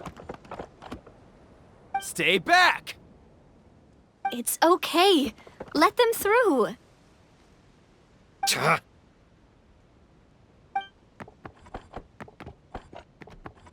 Your Majesty, could we please ask you not to turn the gear that connects up to the sky? And why is that? As you have seen, the goddess's gift is very important to us. It keeps us from harm and protects our very lives. Some of us, we just aren't ready to lose that protection. I see. I understand. Huh? Your Majesty, do you mean... I won't turn that gear. Not until you're ready. What? I've said before that the Metropole belongs to the people, and they should have the right to decide its future. But let me ask you this. How do you plan to solve the issues we are currently facing? Well, we'll start by rescuing the people that have gotten stuck. And then we'll find a way to figure out the true cause of this crisis. And have you made any headway on that? The true cause, I mean. Unfortunately not. Hey, you little... I'm sorry, my friend, but it's the truth. You have friends and family that have been affected, don't you? That have gotten stuck? Duh. I understand your concerns. But if we let this drag on for much longer, the situation may well get worse. More and more people will be frozen by the goddess's magic. Yes, but if we turn that gear now, all the tracks in this city will disappear. I know this is a hard decision to make. But have you ever thought about why the goddess might have made things this way in the first place? Huh? Why do you think she might decide to take back her gift and stop revealing further prophecies about the future? Are you saying she has abandoned us? No. Quite the opposite, in fact. What do you mean? The goddess dearly loves this world and all the people of Simulanka. And because she loves you so much, she wants you to be able to choose your own path. Every parent hopes their child will have a happy and carefree life. But if they're overprotective, then all they'll manage to do is keep their child trapped.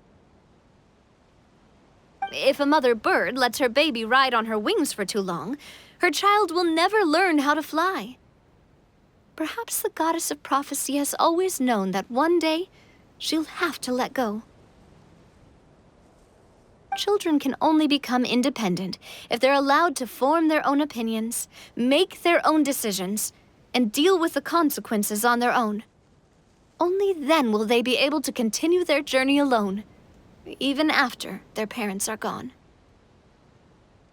But we've relied on the goddess's protection for so long. We don't know what it's like to go it alone. We don't know if we have what it takes. Are you kidding me?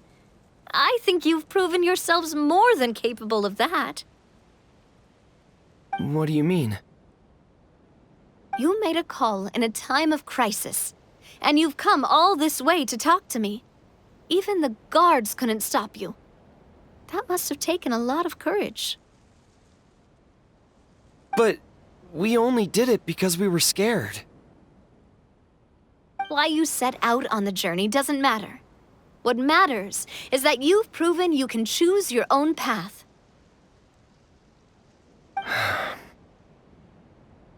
My friend, I fear our king is right. It is time for us to face our fears. What? But we... We can't go on living like this. Living in fear. Look at what it's driven you to do. You threw away a star personally created by the goddess of prophecy herself. You once revered her more than any of us. And I think the king is right. She hasn't abandoned us. So, why don't we put our trust in her one more time?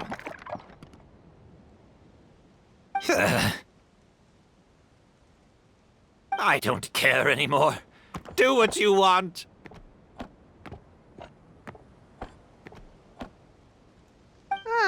He laughed.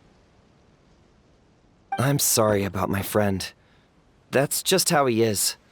Always had a terrible temper. Please accept my apology for his impudent behavior. Is it just me, or has he accepted the goddess's prophecy? I think so. Not that you'll ever hear him admit it out loud. Your Majesty, please turn the gear that connects up to the sky. So, you've made up your mind? About giving up the goddess's gift? Yes, I've made up my mind. But maybe losing the gift isn't what this is about anymore. Because we've gained something too. You have given us courage. Well said. I am proud of your decision. Now, gather around, everyone, and join me as we make the night sky of this wonderful city turn once more.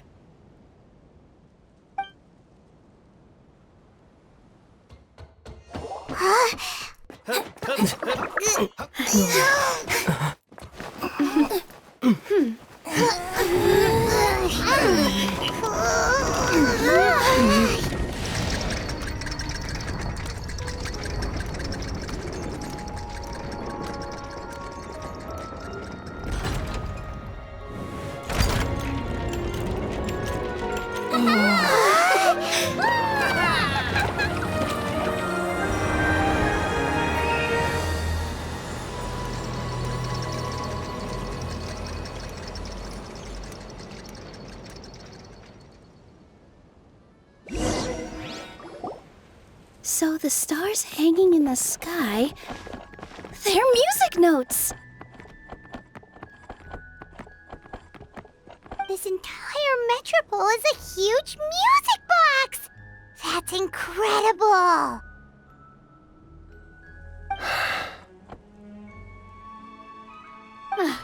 How do you feel?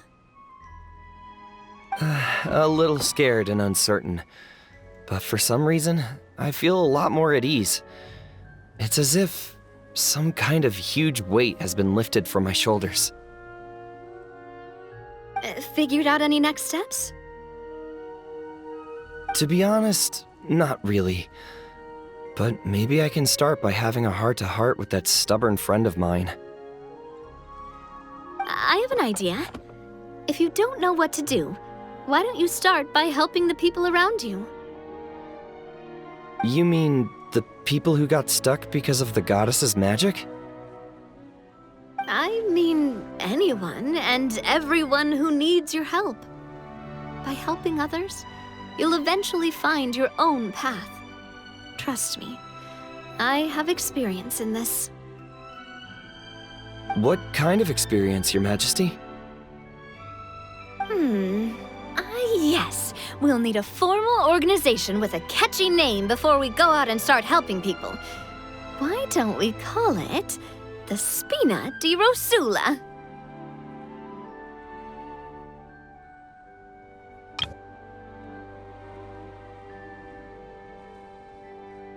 Spina di Rosula? Ooh, or even the Spina di Rosula di Simulanka. Yeah, that's catchy. Wow, big expansion for the Spina. Moving into other worlds now. Spina di Rosula. I like it. It's a great name. Let's do as Your Majesty suggests. Well then, how about I appoint you as the head of the Spina in Simulanka? While I'm off fighting the dragon with the other heroes, it'll be your responsibility to work with the guards and take good care of the people in the metropole. What? You're planning on fighting the dragon? But no, Your Majesty, you must reconsider! He's right. Your Majesty, you can't. How are you two on the same side all of a sudden? Perhaps Your Majesty is unaware of this. The great dragon suddenly broke out from the Titanium mines one day and tore the end of the world to pieces. After that, it spat out a strange fog that surrounded a whole island. No one knows what lies beyond the fog, and no one knows what has become of that poor island. Before Your Majesty arrived, we dispatched many soldiers to fight the dragon, but none came back alive. Yikes. Sounds worse than we thought. Isn't that all the more reason for us to go? There could still be guards trapped there, waiting for someone to rescue them. King Navia is right. We cannot simply stand by and watch as the people of this world suffer.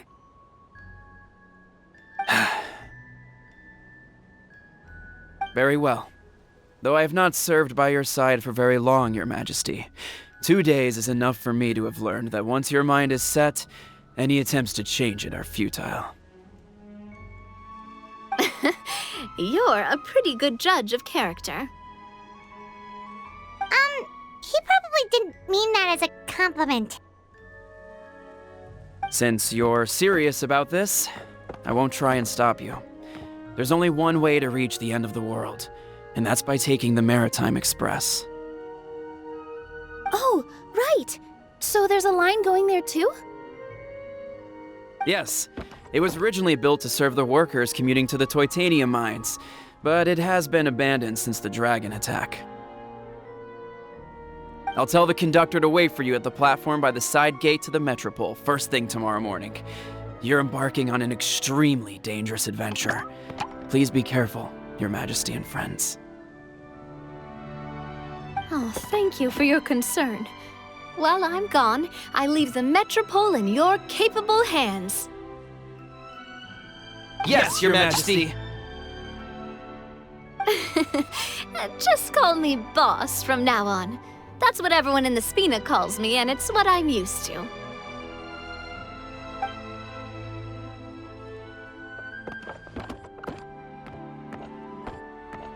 So, the plan for tomorrow is journey across the ocean, make it to the end of the world, and defeat a dragon. Whew, that's an adventure and a half. Do all storybook heroes have to work this hard? At least we'll get to see some amazing scenery along the way, right? Besides, we'll have each other. It'll be a shared experience that we'll never forget. Plus, we're pretty well equipped for a classic heroes versus dragon story. We got Miss Nilu as our magic caster, and I guess I'm the melee warrior who leads the charge? Paimon can definitely see that. Anyway, those are tomorrow's problems. Right now, all Paimon wants is to eat a proper meal, because worst case scenario, if Paimon ends up getting eaten by a dragon, she wants to do it on a full stomach. And something about the end of the world doesn't sound like a great place for food options. Well, the origami animals in the forest only drink magic tonic. What do the toy people here in Constellation Metropole eat? Vegetable oil and sawdust, I think.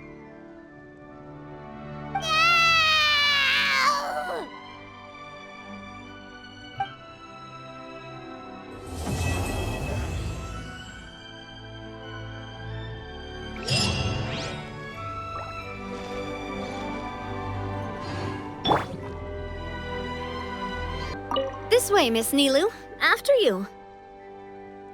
Thank you, Miss Navia, but it's fine. I don't mind not riding the Aerial Express. Oh, what is it? Are you scared of heights? Huh? No, it's not that. It's just... Then you'll be fine. If you feel scared, just hold on to my hand. And if you feel really scared, hold on to both of them. You're never gonna see something like this again. Why not just go for it?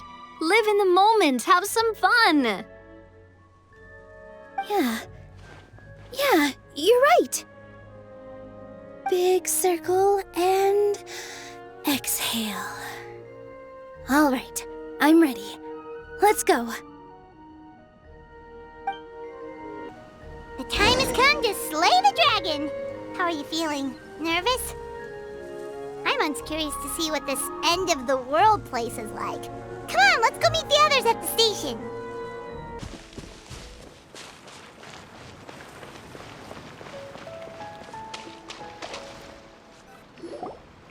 Carriage inspection, check. Wheel and axle inspection, check. Power inspection. Good morning, Mr. Wheel. Oh, good morning, heroes of Simulanka. Hey, our old friend Wheel is the driver again. That already puts Paimon at ease. Are you certain you don't want us to accompany you, Your Majesty? I am. You can leave the dragon slaying to us. My partner's a pro. He does it all the time. What remarkable friends Her Majesty has. With such great heroes by your side, I'm sure you'll best the dragon with ease. We won't keep you any longer. All right, then. Look after the city for me while I'm gone. Yes, Your Majesty. Just leave it to us. I think we're all set. Time to depart. Next stop, the end of the world!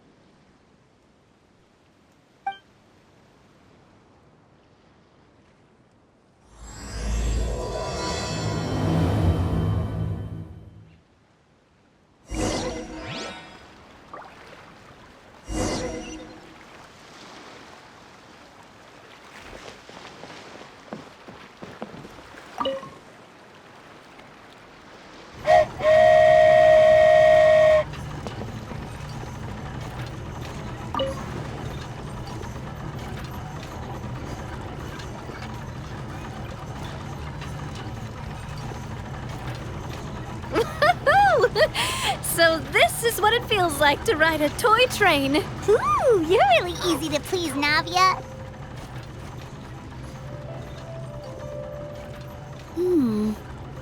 Looks like the fog ahead is getting thicker.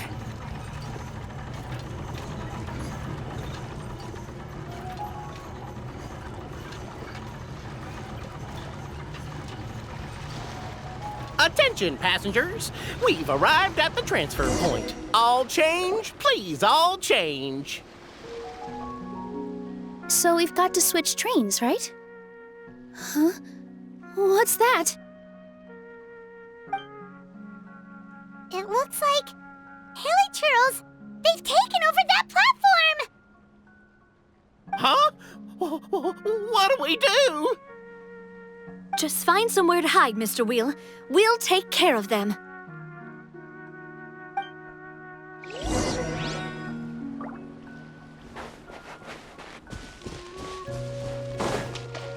With all my strength! Umbrella warfare, I guess! Hiya! Hey there! Hiya!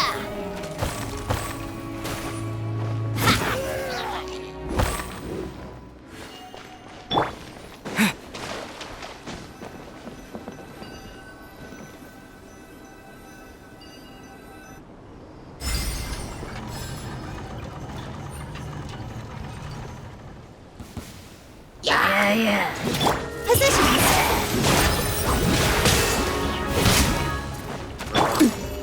This one's got your name on it! Watch out! Hiya!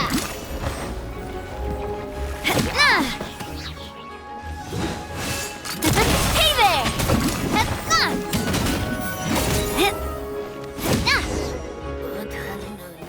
Whew. That's all of them. Thank you so much for your help, everyone. Now, let me take a look at the train.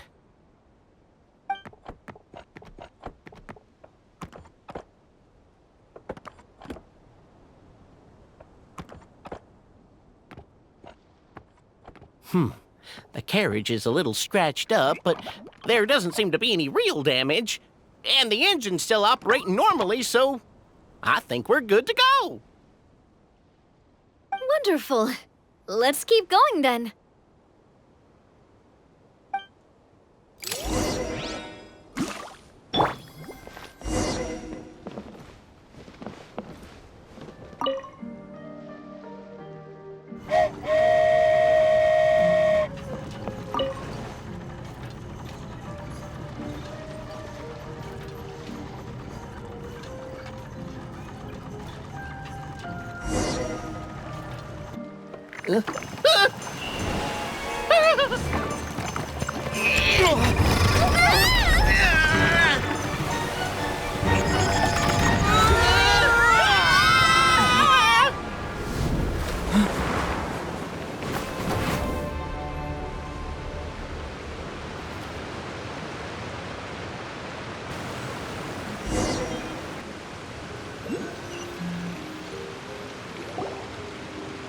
Go forth and witness this world, my...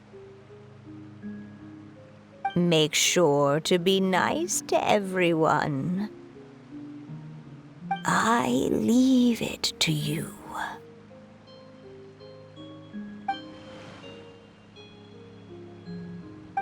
Are you okay, Miss Nilu? I'm fine, but I think the Traveler is still unconscious. We're lucky this guy caught us on the way down.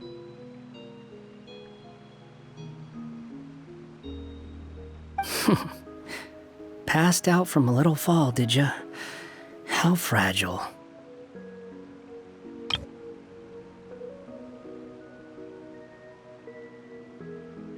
Aw, cut him some slack. The Traveler's had a rough few days. We should just let him nap for a bit. But my leg's falling asleep. You couldn't have set him down on the grass over there, Hat Guy? I go out of my way to save 4 people who fall out of the sky, and now you're nitpicking my choice of soft landing? That's the most ridiculous thing I've ever heard.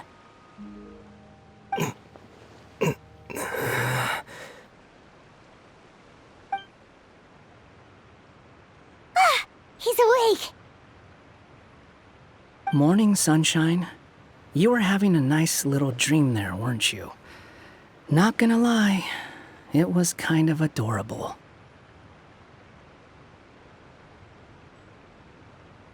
You and your friends fell from the top of that waterfall, and you passed out along the way. Guess someone couldn't keep it together. Sorry to break it to you, but crashing into the ground doesn't take you to another world. That kind of thing only happens in those stupid light novels they sell in Inazuma. Also, he kind of, set you down in Nilu's lap, so that's where you've been napping all this time. Paimon!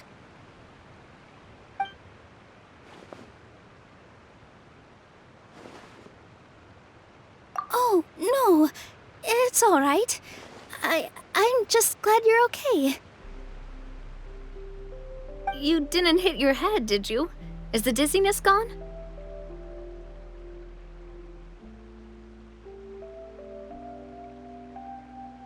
Really? What did they say?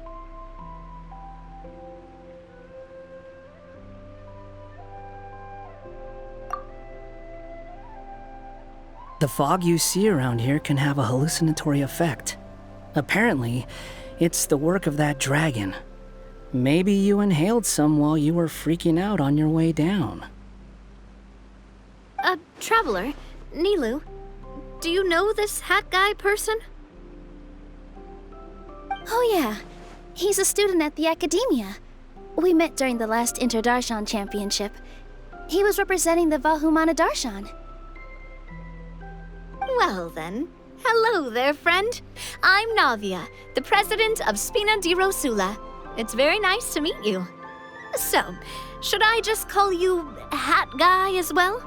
Seems like that's what everyone's calling you. Sure. Whatever. Wait, Hat Guy. What's that sword around your waist? An unwelcome encumbrance, that's what. I've had it ever since I woke up here. Tried to toss it, but no matter what I do, it always reappears. Such a pain. Anyway, if any of you want the hero sword, you can have it. Wait, it's called what? The hero sword. Meant to be wielded by the hero. I know. Me of all people, right? The irony. What? You're the hero of this world? Will you calm down? It's just a dumb title. Oh, it's just that this entire time, we thought we were the heroes of the prophecy. Well, if it means that much to you, you're welcome to claim the title. You'd be doing me a favor.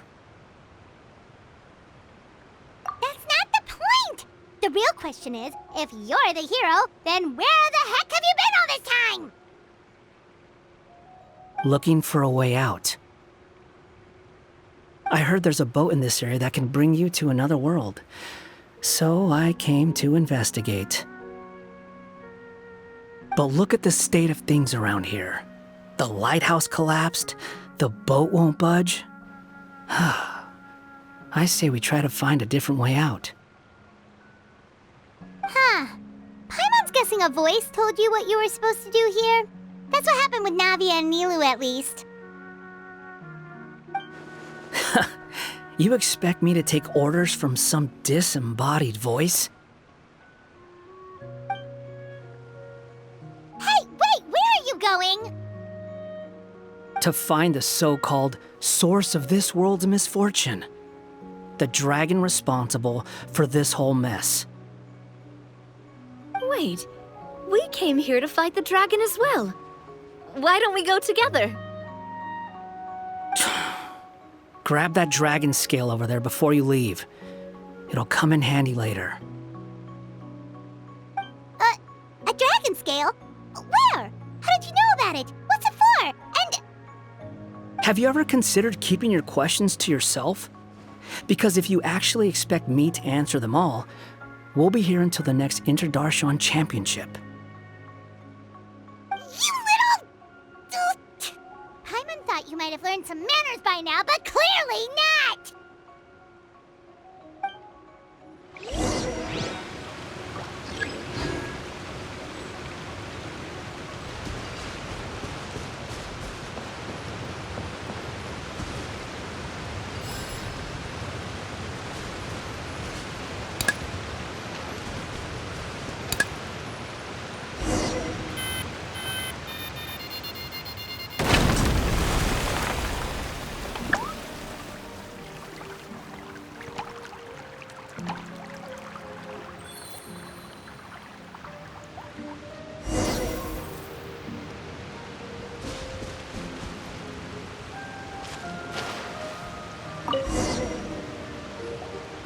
This should do it, right? Wow, this scale is amazing! It turns everything it touches into something hard, almost like a toy block! It doesn't seem to work on us, though.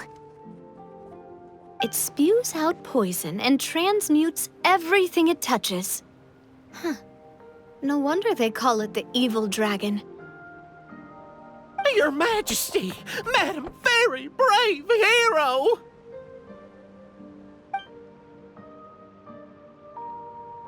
What are you looking at me for? He's obviously talking to you. Mr. Wheel, you didn't get hurt when we fell, did you? Oh, not at all. Thankfully, the young man in the hat was kind enough to lend me a hand. There seems to be a village over here. Some of the residents used to work in the titanium mines, and some came to fight the dragon, then got stuck here. I see. I'm glad they're all safe and sound. I can try to use my magic to fold a boat to bring everyone back. Oh, I'll help too. Still, I think we need to take care of the dragon first. We don't want it to start causing trouble when we're trying to load people onto the ship. Apparently, the villagers often see the dragon fly into a space behind the waterfall. They think that's the location of its lair. Then we should look around and try to find a way in. I'll wait here for your triumphant return. Your Majesty, brave heroes, please be careful.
Behold!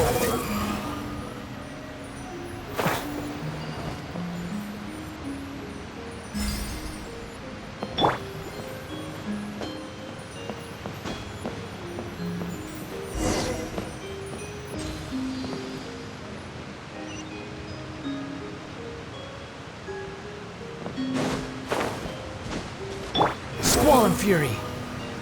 Search forth!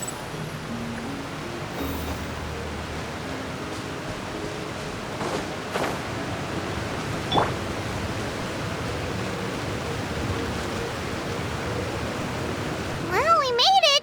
But with the force of this waterfall, there's no way we're getting going through. Quick, take out the dragon scale. Wait, but... No. Paimon doesn't need to ask you anything. The dragon scale can turn anything it touches into toy blocks, so... Aha! You want to use it to block off the water! See? Paimon can figure things out all on her own.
I'll keep this close.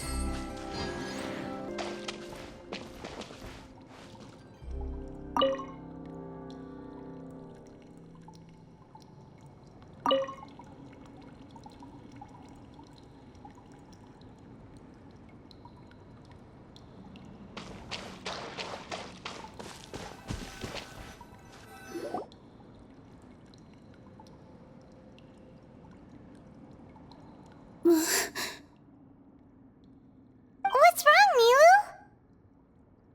Oh, nothing. It's just... I sensed a very powerful magical signature just now. Huh. Guess this is the dragon's lair after all. Huh? When did you put your hat on? Well, we're getting ready to fight, aren't we? I feel more comfortable in my regular outfit. Hat Guy also put away that sword around his waist. Should have never had to use this thing to begin with. Do you need to do anything to prepare, Traveler? Paimon's getting kind of nervous seeing everyone else serious like this.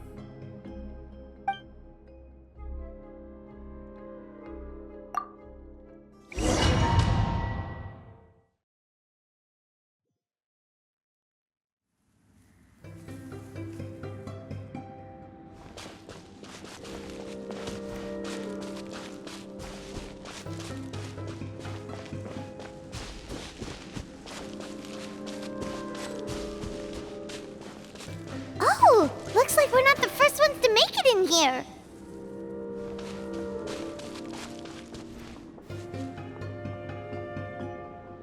Wait, hold on! Let's fight the dragon together! They're already gone! Let's try to catch up!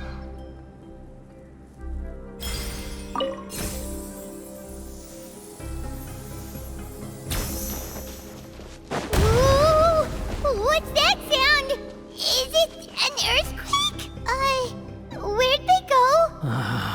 Reckless idiots.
This space is completely empty. Paimon bets this is where the dragon sleeps.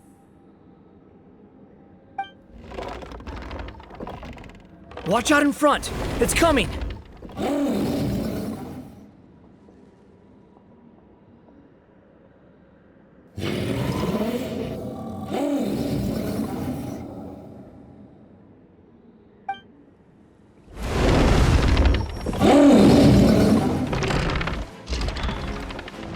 Whoa, that dragon is huge!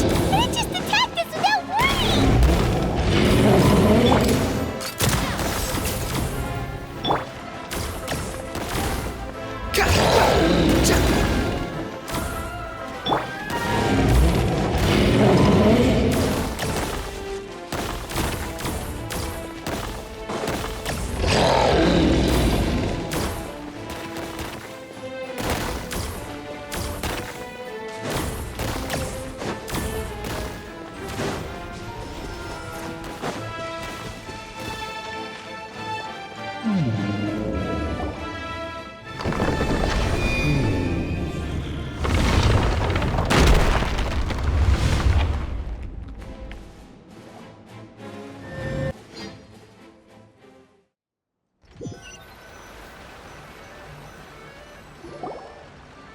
Look, he's here.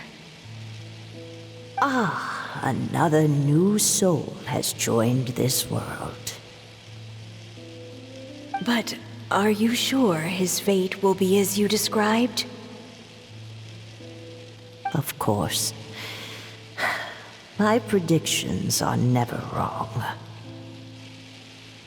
I just don't like that kind of story. Then you need only do as you said, and let him find his own story within your fairy tale. You're right. Then listen closely, my child. Your name is...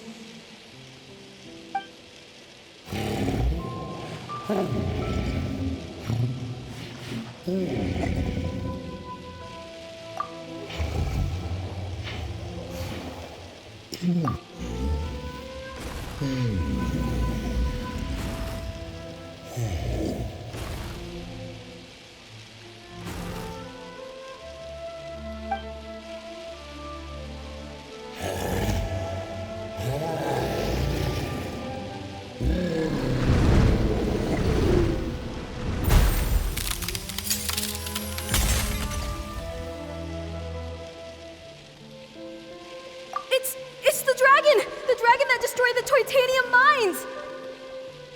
Help! Help! Soldiers, pick up your weapons! Destroy that monster!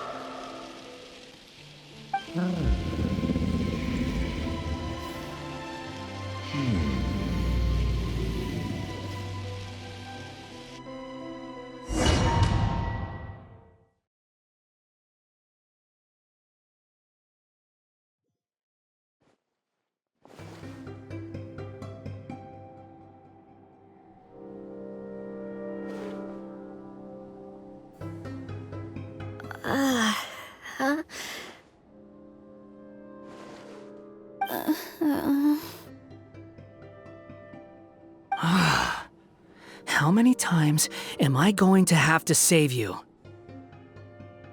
Thank you, Hat Guy. Paimon still feels dizzy. Hey, did any of you also see something strange?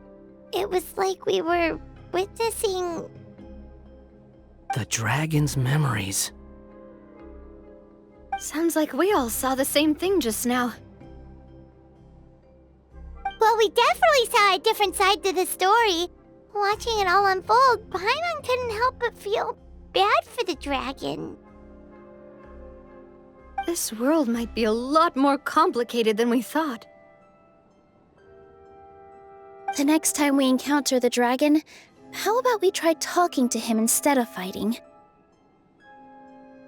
That sounds like a good plan. But maybe we should figure out where we ended up first.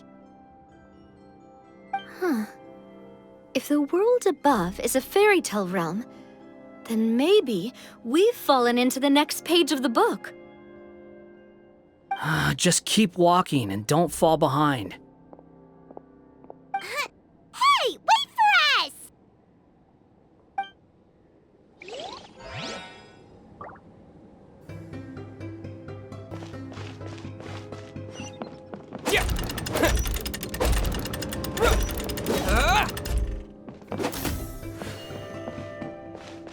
Wow, this place looks a lot different from the dragon lair.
Bombs away!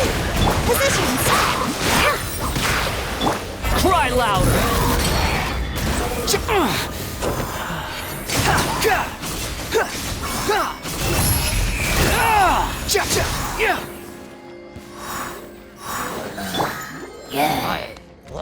With all my strength! Coming at ya! This one's got your name on it! This one's got your name on it! Ha-ha!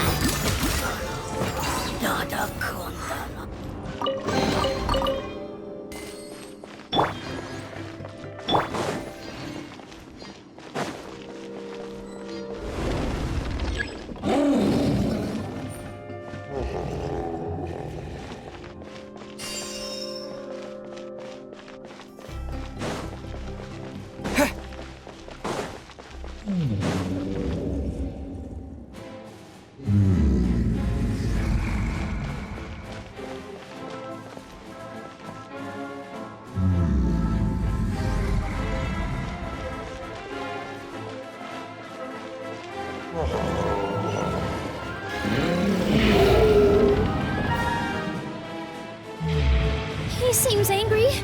We just want to talk to you.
collide with the Metropole stars!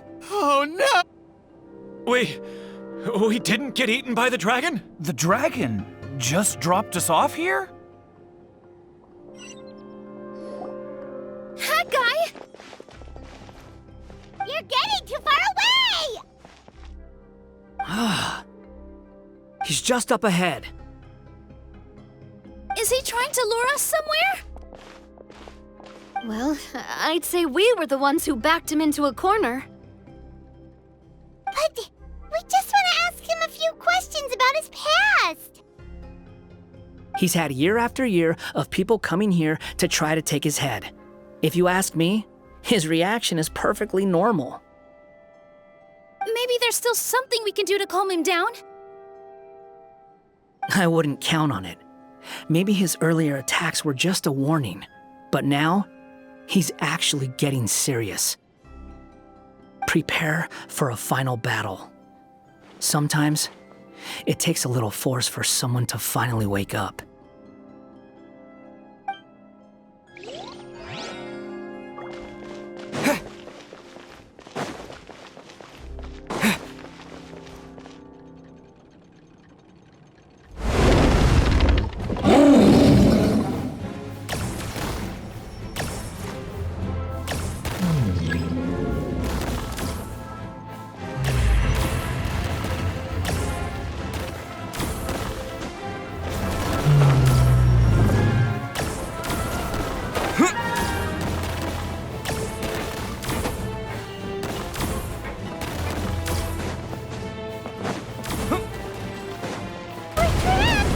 Stubborn beast. You really want to get beat up that bad?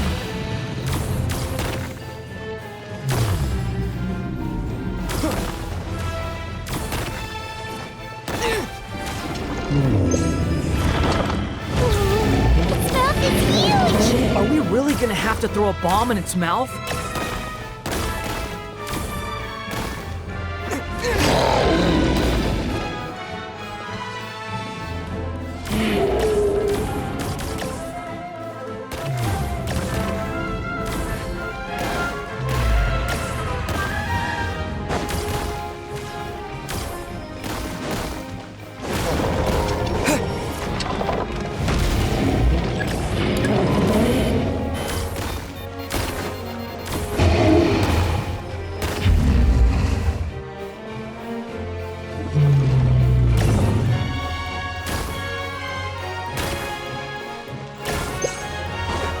Watch out! If you fall, you're on your own this time.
getting serious. Don't get hit!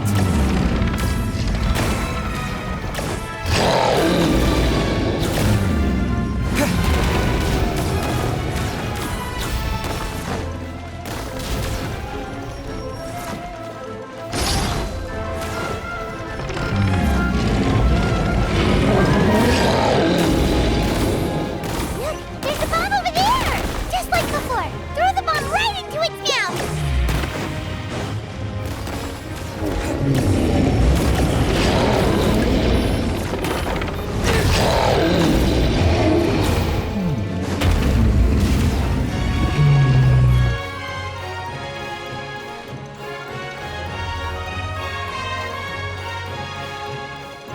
Now's our chance! Wait!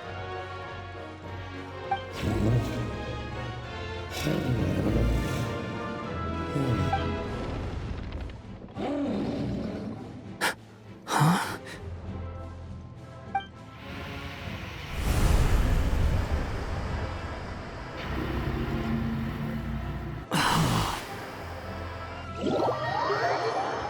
Are we inside the black mist?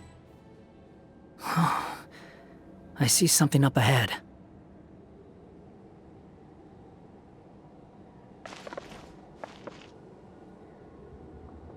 Are you sure you want to create this child, Em? Even after what I told you about his fate?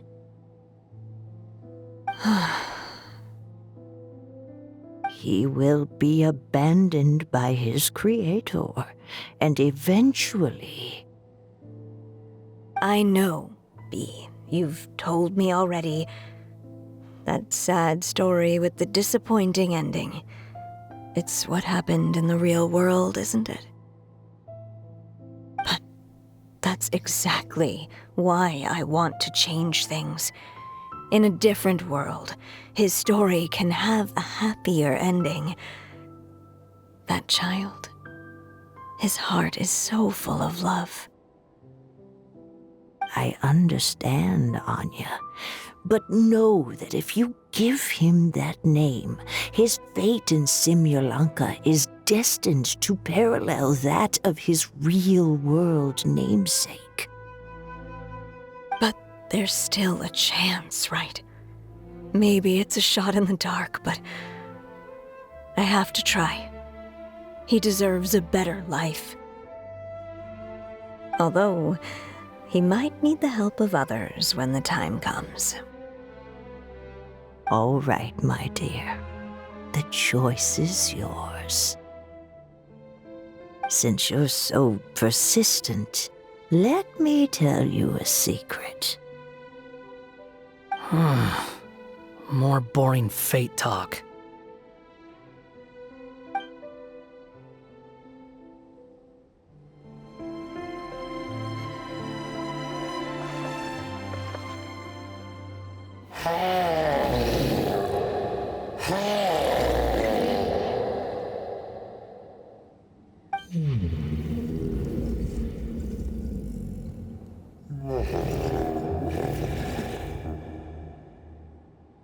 I'm sorry, my child.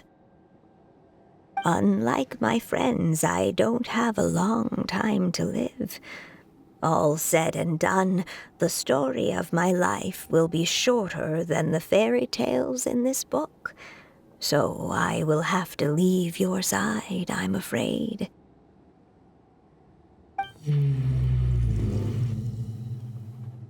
It's okay. It's okay.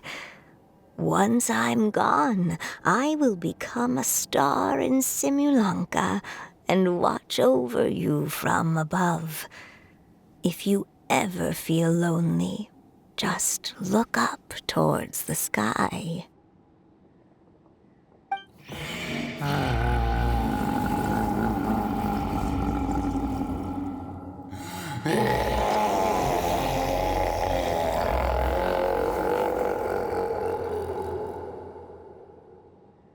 Go forth and witness this world, my child.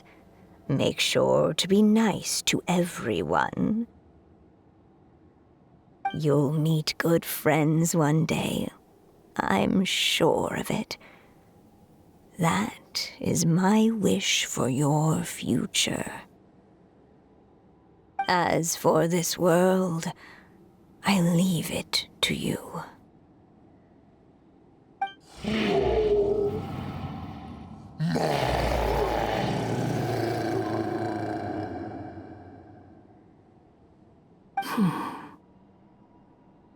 So in the end, you were betrayed too.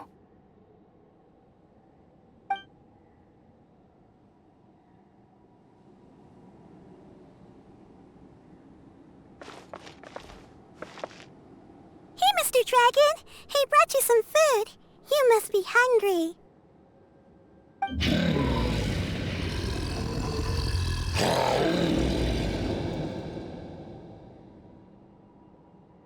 Shh! Quiet! We can't let anyone hear us. Everyone says you're a bad dragon, but you're always nice to me when we play together. You always help me pick flowers way up high that I can't reach.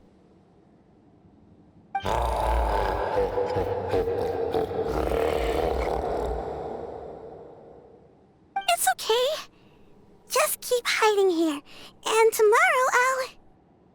Oh no, my child! Help! Somebody help me! Save my child! The dragon's trying to kidnap her!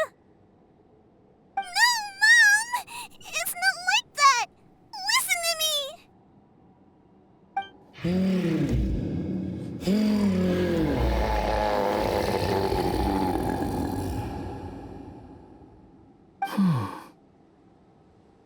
So you're hated by people too.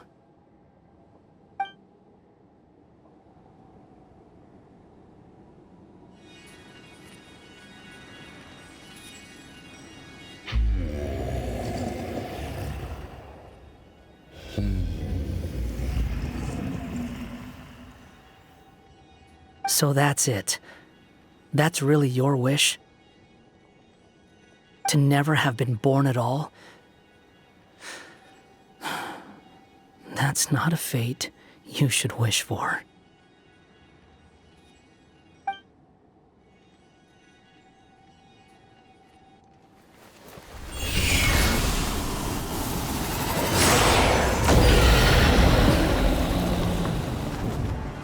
Nobody can define who you are,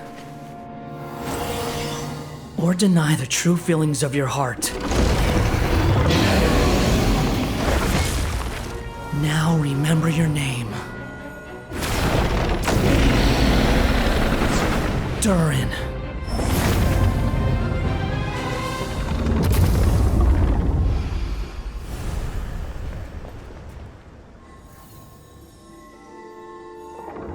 It's all right now.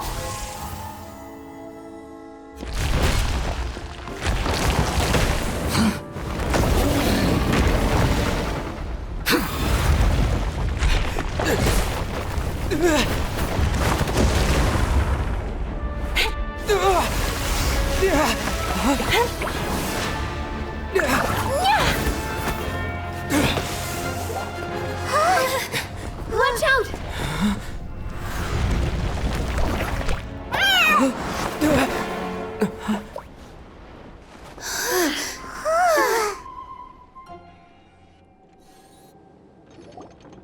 That was a close call. Are you guys all right? Back in Constellation Metropole, I heard people saying you'd gone to fight the dragon, so I followed you here. Right when I managed to catch up, I saw you fall through that hole. Wait, didn't someone else fall through just now? Shouldn't we do something? Oh yeah, Hat Guy. Well, he can fly, so he'll probably be fine. He called the dragon something earlier. It sounded like he said... Durin. That's his name. Oh, Hat Guy, you're okay. Wait, what about the dragon... Durin? He's fine. Durin. Wait, that's the name of the dragon from Dragonspine, right? The one that became a part of the mountain after being slain by Dvalin? If Paimon remembers correctly, it was created by... Right! It was created by Rhine Daughter! Created, you say? Huh. So, what exactly happened down there? You've been acting weird ever since the end of the fight.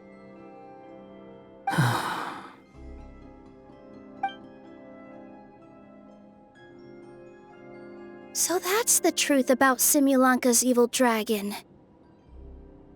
What we saw in the mist weren't hallucinations, but the dragon's memories.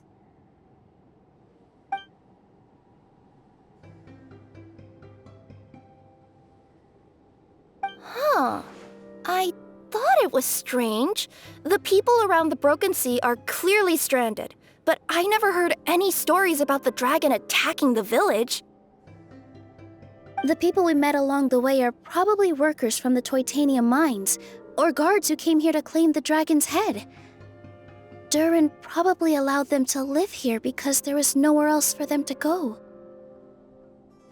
When I first came to this world, a voice spoke to me and said, "You are the hero of this world. Now go forth and save the dragon." Who is the person behind this voice anyway? And why did they bring us all here? Come with me. The answer to all this can be found below.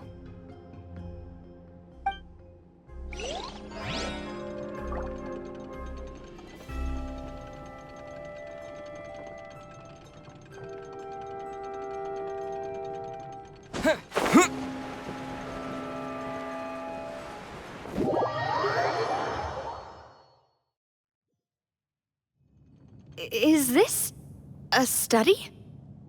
That's right. It belongs to the Goddess of Fate. Goddess of Fate? As in one of the 3 goddesses who created Simulanka? Or more precisely, M, one of the mages of the Hexenzirkel. Hexenzirkel? As in... Sorry, Paimon shouldn't just regurgitate everything you say. It's a lot to take in.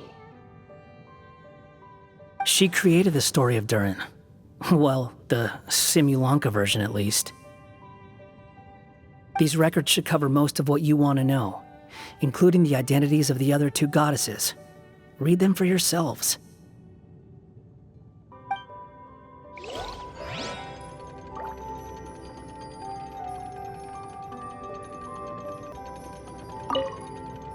By all rights, I should have been A, since A is the first and last letter of my name. But Alice overruled me on the basis of seniority and said I should be M instead because of my middle name. She really knows how to push my buttons. Still, her magic never fails to amaze me. I still can't believe she got one of my origami frogs to start talking. Why don't I write a story with origami animals as the main characters? Let's see. Once upon a time, in a magical forest, there lived a group of animals made of paper. Barbie loves looking into the future, so she used her powers to map out the fates of all living things in Simulanka. But knowing the ending in advance takes all the fun out of the story. I think I'll make a bet with her. I believe that one day the people of Simulanka will decide to carve their own destiny. Apparently, she wants to build a statue of herself in the capital city. Always looking to add some pizzazz.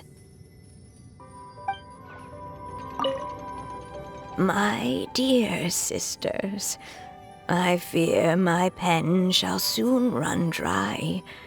Even now, as I write this letter to you, my dexterity is all but failing me. Thank you for enjoying my stories, and for creating this world for me. The time we spent together was the most wonderful youth I could have asked for. I always feel so young when we're together. A says that even after I'm gone, the goddess of fate in Simulanka will continue to exist and carry on granting people's wishes. It makes me glad. If you ever want to chat, feel free to pay a visit to the goddess statue. Just don't wish for anything weird.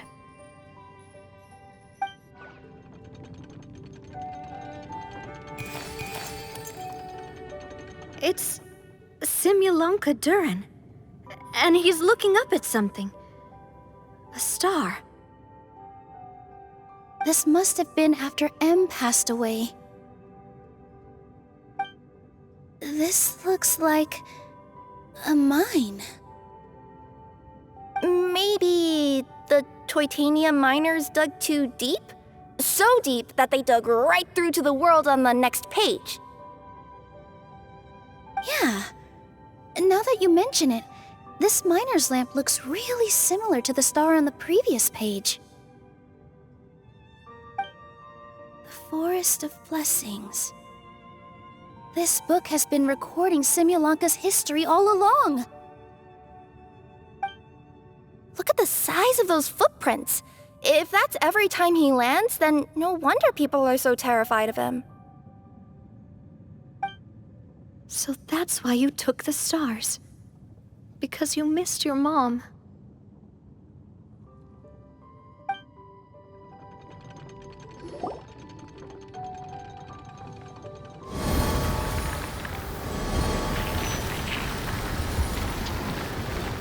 Huh. That statue looks different from the one in the Metropole. It's a different goddess. This one is the goddess of fate.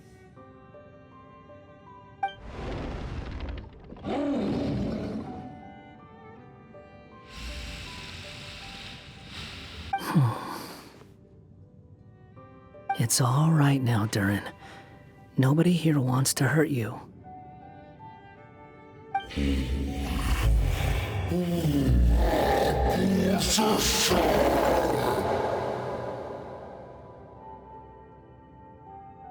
say that, Durin! Paimon made a mistake. She was wrong about you. But it's nice to talk, isn't it? Now that we've all calmed down?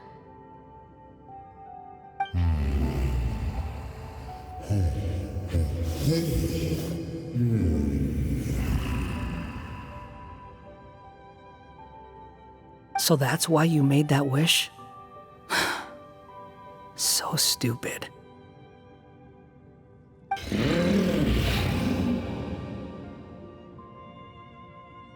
Hey!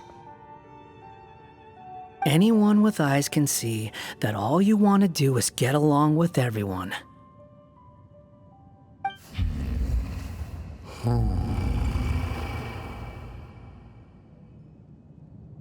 You just want to make friends, people to play with, to talk to, people who accept you, or at least accept your apology.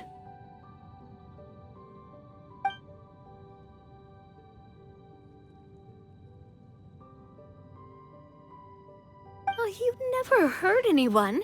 Heck, the idea never even crossed your mind. Sure, you scared a bunch of people half to death, but that's only because they had no idea what kind of dragon you really are. Yeah. If you had a heart-to-heart with them, I'm sure they'd come to understand you and see your point of view.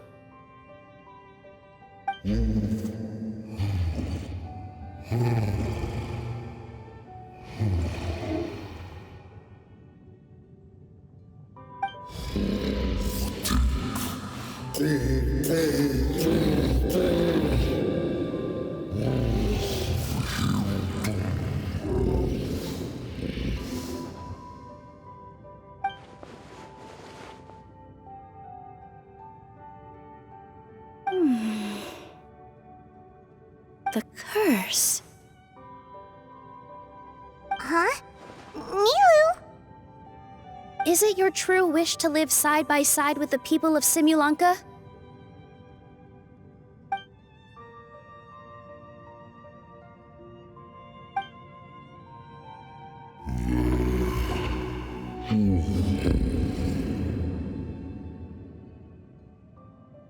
Then close your eyes and make a wish to the Goddess of Fate. We will help make your wish come true.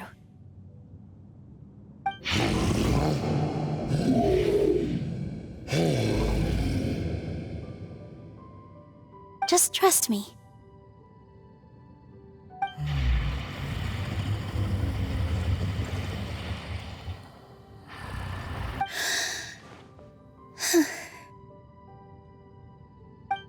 I, Nilu, the Forest Fairy, give to you my blessing and welcome you as a dweller of the forest.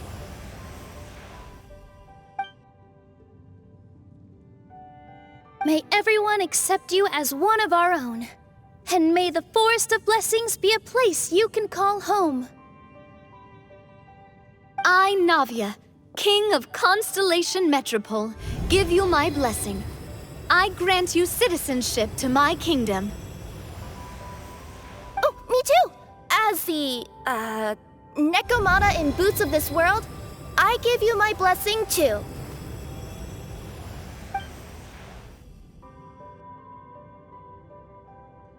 Wait, what's going on?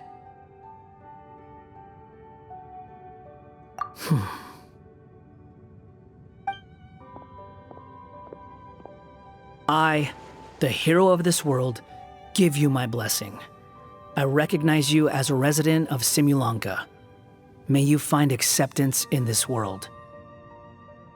Also, speaking as someone who'd like to be your friend, I wish you all the best for the future.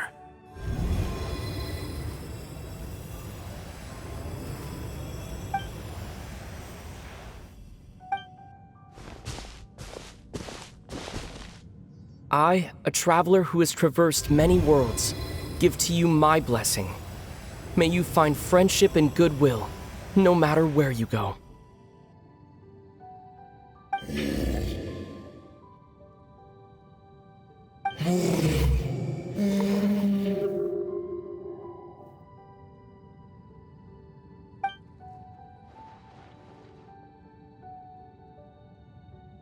As for this world, I leave it to you.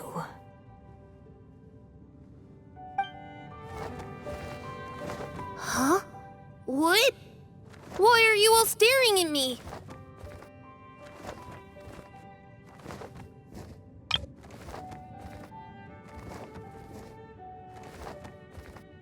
Huh? My claws? Are these my claws? And my wings? My tail? Does this mean... Wow, you look so cute. Quite a radical transformation. Not that there was anything wrong with the way you looked before, of course. It's just, you get what I mean. How do you feel? Are you happy with your new appearance? Does anyone have a flower with them? Or even just some water or paper from this world? Oh, I do actually. Here you go.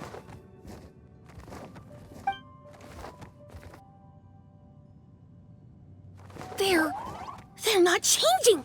I can touch things without changing them. Hey, that's great! One more flying friend for Paimon! Now the residents of Simulanka won't be scared of you anymore.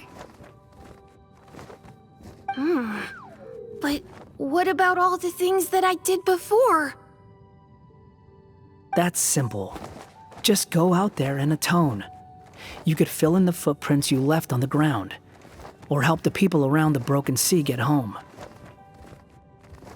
Okay. And you'll come along and help me, right, Hat Guy? Huh? Why would I do that? Because you said you wanted to be my friend. You little... Gah. Well, maybe I spoke too soon. Huh? But I thought...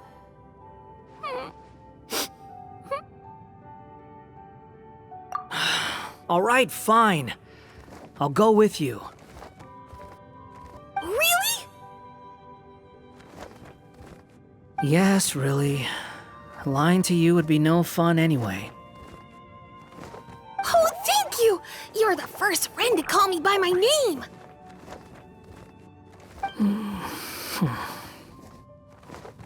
Let's go back up. I'm about to suffocate down here. Oh, it feels so good to finally see Hat Guy meet his match. Yeah, okay. Paimon just never thought we'd see the day, that's all. All right, let's also head back up then. Don't be scared, Durin. We'll be right by your side. Thank you for your blessings, everyone! Oh, this is the happiest day I've had in a really long time!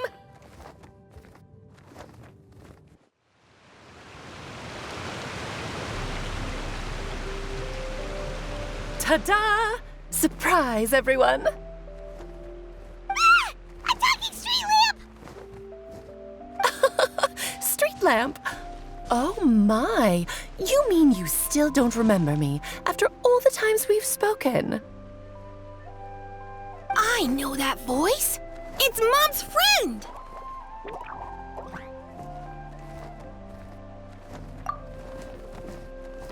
Hello there, traveler and friends. And Durin, it's good to see you. You've changed quite a lot. In fact, you look so different that perhaps I should call you Mini Durin. Mini Durin, huh? Yeah, I like the sound of that. It's nice being smaller. You must be one of the 3 goddesses of this world. Are you the goddess of creation? Yep, that's right. But although it's the most impressive sounding of the 3, to be honest, we all made an equal contribution toward the founding of this world. If you've ever read any of M's stories, you'll know just how enchanting the worlds are that she writes about. So enchanting that I just had to step inside and explore it for real. So I got B involved, and with M's consent, created the world of Simulunka. Whoa, whoa, whoa! You're getting a little ahead of yourself. First things first, would you mind explaining what you're doing here? In fact, no!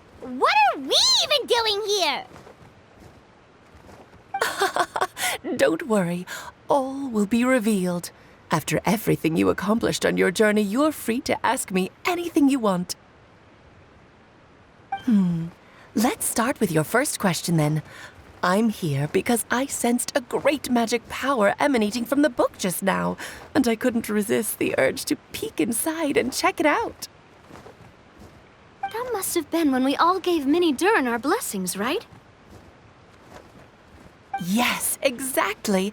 In the world of fairy tales, words and emotions often carry far more power than any spell. It's all thanks to your magic that Mini Durin was able to take this form. Come say hi to me, little one. Oh, look at you. You're as cute as a button. So, what about us? Was it always part of the plan that we'd come here? Plan isn't the word I'd use. If you ask me, I'd say fate works in mysterious ways.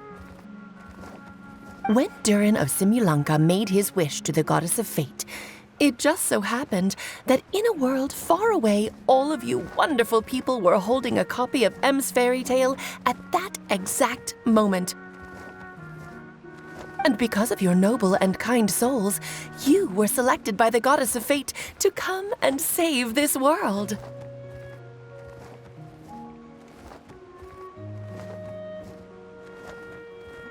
Now that you mention it, that's what I was doing when I was transported here. I was reading a fairy tale to some children in the Fleuve Cendre. I think I just happened upon an old book and decided to use it as my pillow during a nap in a box. Wow, what a crazy coincidence. Wait, that's not right. How come everyone else got assigned a role except us? Because we were also... Yeah, that was it. We just received a strange book and we had no idea who sent it. Then, the moment we opened it up to start reading it, we found ourselves here. You're the one who sent it to us, aren't you? Oh, is that what happened? Yes, that does sound like me, doesn't it? Good question. Why indeed? Maybe I thought this was such a good story it simply had to be read by someone. As the traveler and witness of many worlds, how could I let such a beautiful place pass you by? I can sense that your blessing for Mini Durin was a very special one. With this blessing from beyond the story, he might even be able to explore worlds outside of this one. Teyvat, you mean? That's right. In fact, back when we were first creating Simulanka, Em told us that she hoped the people of this world would one day be able to explore the wider world beyond. Every story has an ending, but if the story becomes reality, it should have the right to choose its own path. So, in other words, the predestined lives these people lead were always going to disappear one way or another. Wait, so even if the people here get to go to other worlds, surely there's gotta be a way we can leave too, right? Don't you realize you've been able to leave all along? Huh? You can either take the boat at the Broken Sea or touch the giant bookmark at the Cliff of Prophecy. All you need to do if you want to leave is focus on the place you want to go. How were we supposed to know that if you never told us? Huh, didn't I? Well, given how smart and capable you are, surely it can't have posed a huge problem for you. As for your other friends who were summoned here, if I had to guess, I'd say the Goddess of Fate probably didn't tell them about it because she wanted them to get engrossed in the story. She's Em's reflection, after all. It wouldn't surprise me if she shares Em's love for cliffhangers. Anyway, I think that answers your questions, yes?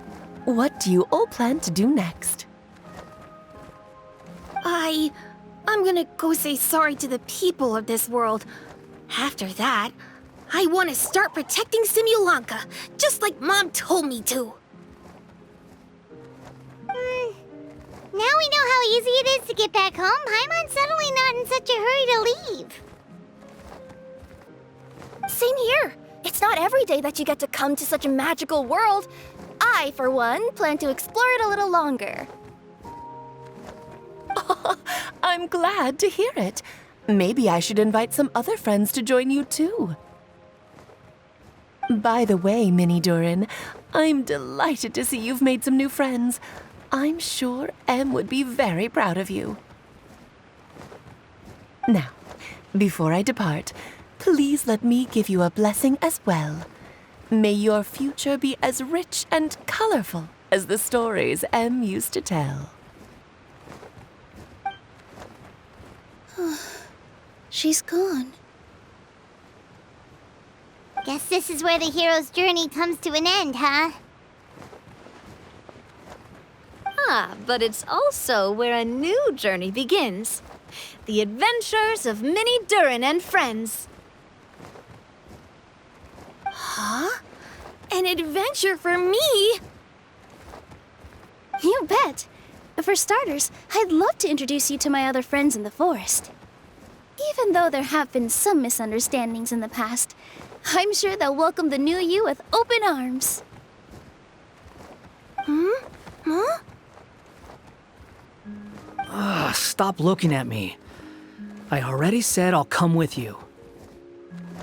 Whoa! Look over there! Wow. The stars are beautiful. Huh. I'll bet that's a gift to Mini Durin from the 3 goddesses of this world. Oh. Thank you, Mom.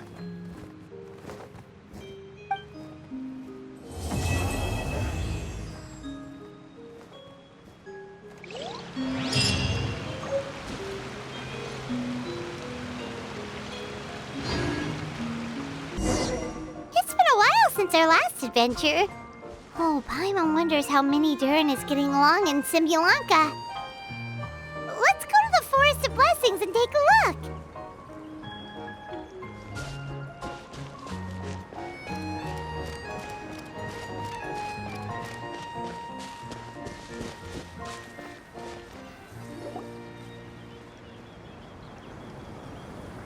Here's your 2 magic tonics. Why, thank you, young lady. And might I add that you're looking quite lovely today. Jean, come on, take a seat and let's have a drink. I ordered one for you as well. But is this really appropriate? I mean...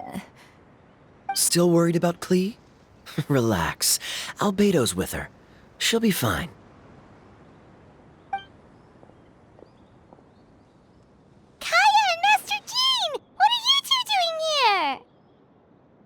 Oh, look who it is. The Traveler and Paimon. You must be the pleasant surprise that Miss Alice told us about. Greetings to you both. This is one place I didn't expect to run into you two. The locals here have been talking non-stop about some brave heroes who saved the world. Let me guess. You two have been up to your old tricks. Well, not just us. We only played a small part. You could say we were 2 members of the Heroes Adventure Team. Still sounds mighty impressive to me. As ever, our honorary knight is making us proud wherever they roam. That's right. We received a letter of invitation from Miss Alice, proposing that we take Klee for a vacation in Fairyland when work dies down. I wasn't sure what she meant by Fairyland at first, but if my eyes are not deceiving me, she was being quite literal. Klee ran off excitedly as soon as we arrived. I'm a little worried about her, but Albedo insisted he would look after her while we do our own thing. We could hardly say no to such a considerate offer, so I took it upon myself to bring Jean to the nearest tavern we could find. Any excuse for a drink, huh? Well, we are on vacation. It's only fair that we get to indulge ourselves a little.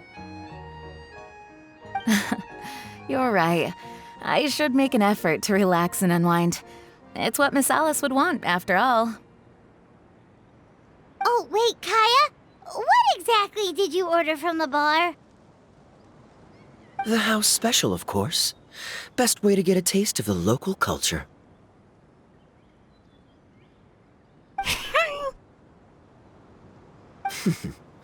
Why are you making that face, Paimon? Nothing.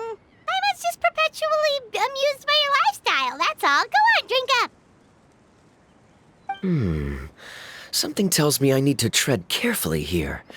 Let's see, it's got a lovely color, but how about the taste?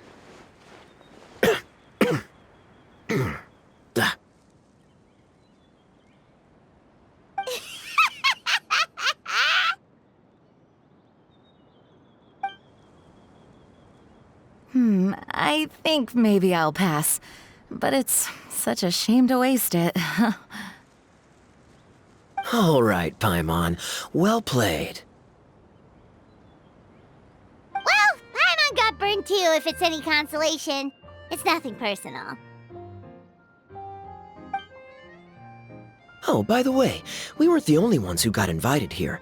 I saw Kale earlier. She didn't see me, though. She was making a beeline for that big tree. The Kingdom of Breezes and Bells, you mean? Oh, this is turning into a huge reunion! Maybe we should go say hi to her! All right. Well, give her my regards. Thank you. Enjoy your time here, too. So the magic tonic here is just writing ink? What a weird and wonderful world. Ah, Miss Citrus, do you happen to serve any beverages here that don't contain magic tonic? Of course we do. What flavor would you like? Sunsetia. Jean, you want in? Sure, I'll have the same, please. Sounds good. 2 Sunsetia drinks coming right up.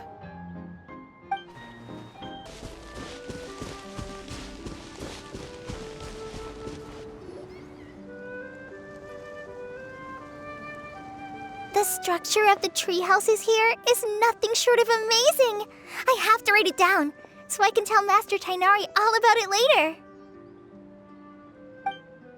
Hey, Kale! You scared me. Traveler and Paimon, you got invited here too? Yep. Well, they sort of skipped the invitation part, but anyway, what you doing out here? Something caught your eye? Oh, yeah. I'm trying to observe and summarize the structures of the trees here, and also the animals that live here. Well, the residents, I guess? I still can't get over the fact that they're all someone's origami handiwork. Once a forest ranger, always a forest ranger, huh? Not sure you'll be able to apply much of what you learn here back home, though, with this being a magical world and everything. What? Over there, by the giant footprint, have those houses always been there? Oh, those? The local flying squirrels told me that they were built by a small dragon and some guy wearing a hat. Oh, that must have been Mini Durin and Hat Guy. Any idea where they went? Supposedly, after building the houses, they went to somewhere called, Constellation Metropole? Did I say that right? Yep, you got it. Oh, also, when the locals mentioned the dragon, did they seem at all, did they say how they felt about him at all? Now that you mention it, the atmosphere changed a little when they talked about him. Oh no. They mentioned some stuff along the lines of past misunderstandings and welcoming new members. I only just got here, so I know very little about what has happened in the past. They seemed genuinely grateful for the houses, though, and said they were going to plan a welcome party. Oh, thank goodness. Whew. Sounds like the forest has begun to accept him. It's a step in the right direction. Are you looking for that small dragon? Yeah, he's a new friend we made after we arrived here. No way! Really? I'm getting more and more interested in your story. No. I've got to save it for next time. For now, I've got to make the most out of my time in this wonderful world. Oh, there's no rush. Just take it slow and enjoy yourself. Like Kaya. Oh, he sends his regards, by the way. Oh, Mr. Kaya is here too? Then I've got to go say hi to him. Well, right now he's at the tavern and he probably won't be leaving until he's drunk. Not that he'll ever reach that point because his alcohol tolerance is so high. Basically, it's Kaya. You know where to find him. You make a good point, Paimon. Then I'll focus on exploring for now and go catch up with him later. Shall we go pay a visit to the Metropole, Traveler? Maybe Mini, Durin, and Hat Guy are still there. Oh, right. By the way, something pretty interesting has been happening in Sumeru recently. Master Tighnari has been working really hard on it, so if you have time, definitely go and check it out. Sounds good. We'll find some time in our schedule. Of course. See you later. The origami squirrels rely on wind currents to lift their agile bodies and easily move between the trees. This has created a truly unique ecosystem. Oh no! I'm running out of pages on my notebook.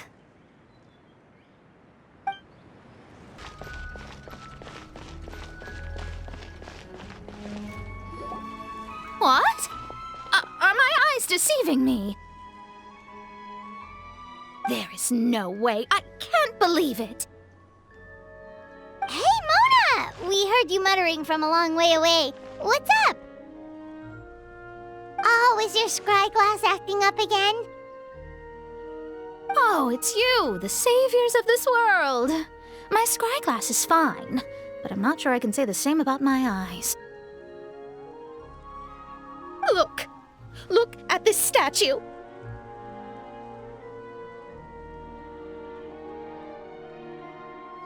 What? Is it broken or something? Looks fine to Paimon. That's your master, right? AKA the goddess of prophecy?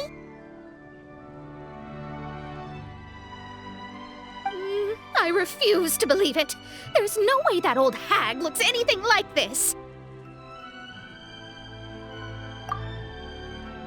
When she was younger. Oh, actually, now that you mention it, this does remind me of the fashionista phase she wrote about in her diary.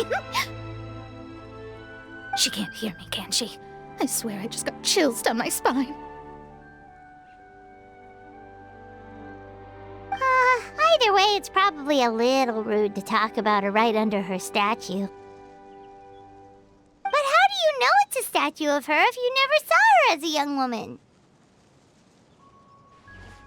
I did a quick scry when I came into this world, and when I saw the stars' reflections, I was at a loss for words. It looks like fate in Simulanka is based directly on Tevat. A projection of real-world fate to form an image of reality. Or in layman's terms, basically, the creator made this world inside a mirror or a lake, and this world is the reflection.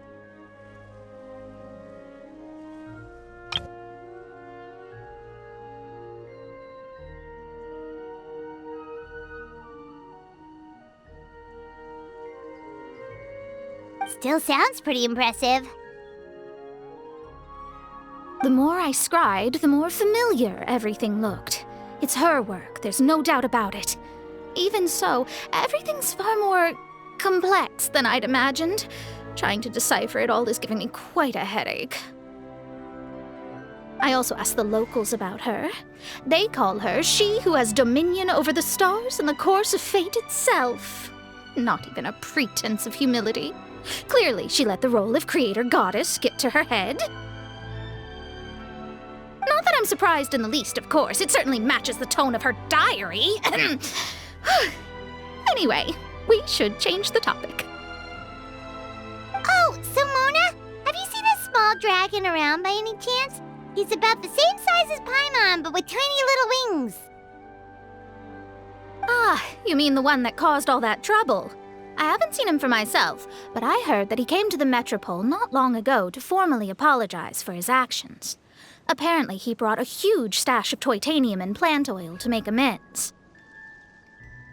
Most people accepted his apology, although there are some who said that they'll reserve judgment until they've seen how he acts in the future. Oh, okay. Do you know where we can find him? One moment.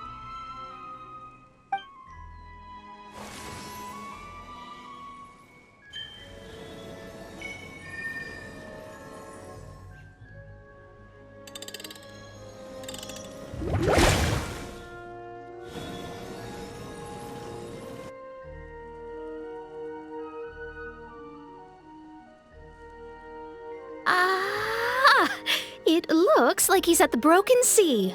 There's a big group of people with him, too. Cool! Wanna come with us? We can introduce you? I think I'll sit this one out.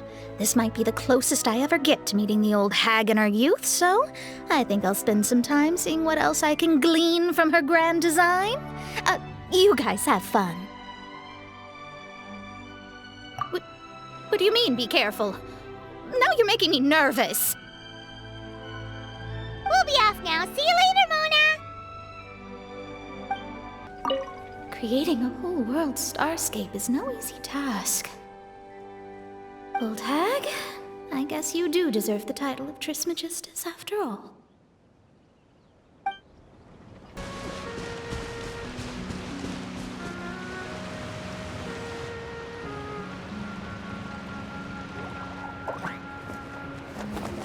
Osvaldo Hafnavines!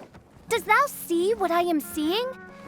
Tell me that my all-perceiving Aug de Verurtelung deceiveth me not! Your eyes see true, mein Fräulein. Very well. Then, as sovereign ruler of the Immenachreich, I extend to you both my greetings, O Night Dragon from the land of the Thousand Stars and his hat-wearing servant. Who did you just call a servant? What mein Fräulein means to say is, hello, it's a pleasure to meet you. Pleasure to meet you too. But Hat Guy's not my servant. He's my friend. Now you're over-explaining. Hat Guy, Mini Durin! Found you at last! Whoa, and Fischl's with you too? Oh! Greetings, Outlander blessed by the Immenachreich. How honored you are to meet your prinzessin beneath the stars of another sky. Clearly a decision made by fate itself. Mr. Honorary Knight, Paimon!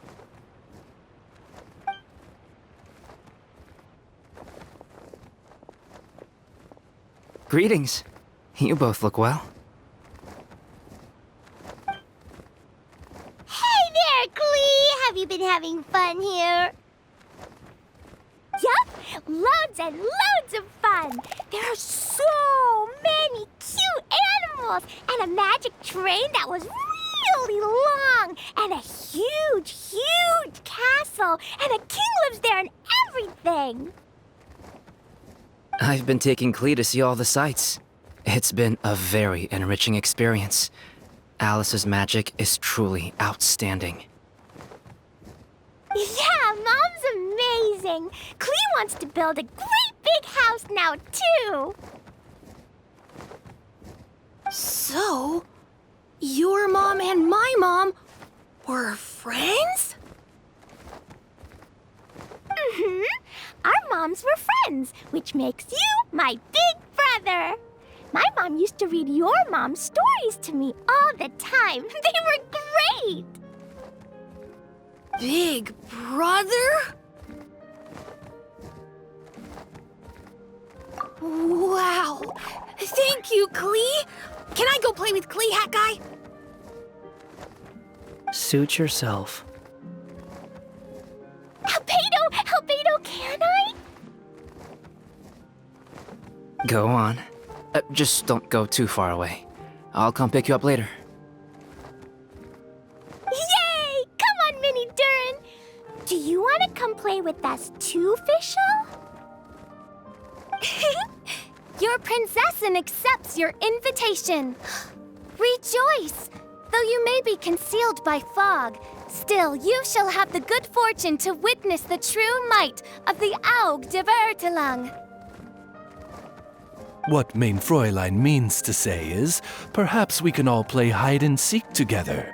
Mein Fräulein is it. Hooray! I love hide and seek! Oh, me too!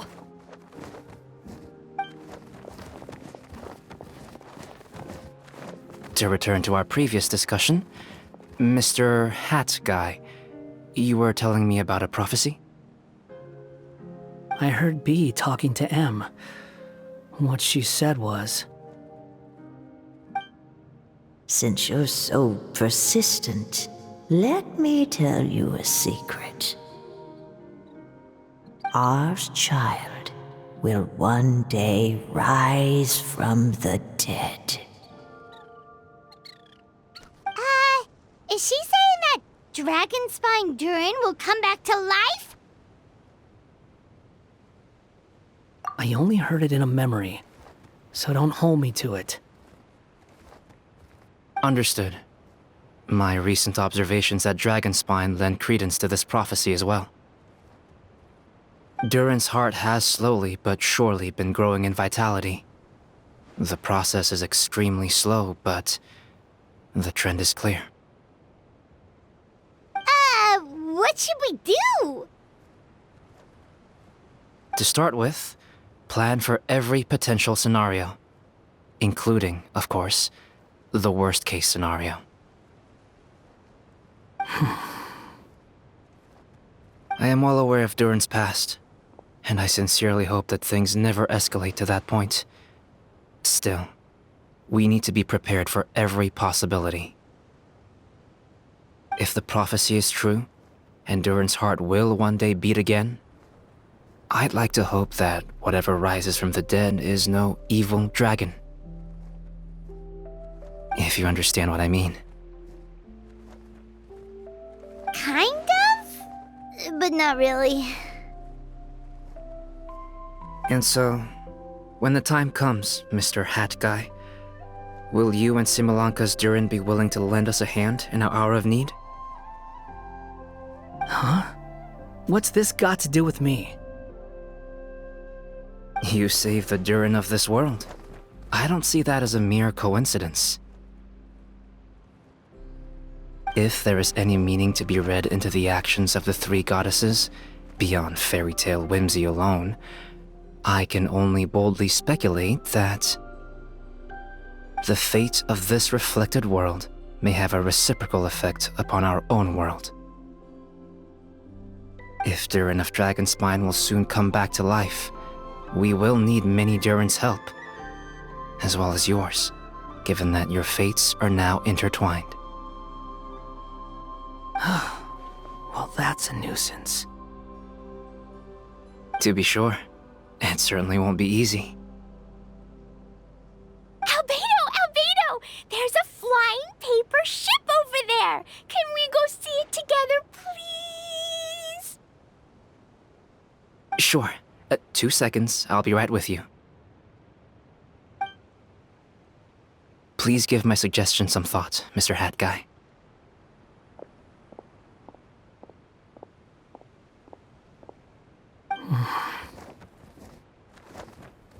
Hat Guy, I'm back!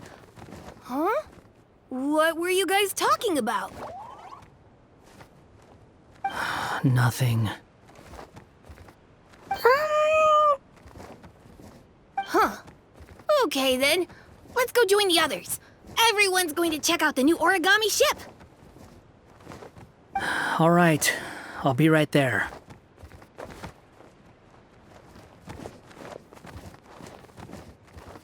Why would I be? Do I strike you as someone who cares about other people's issues?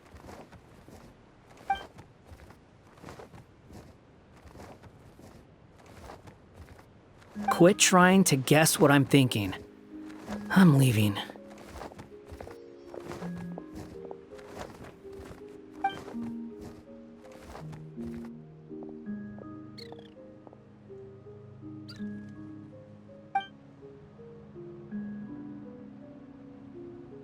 Aww, what a lovely little boat!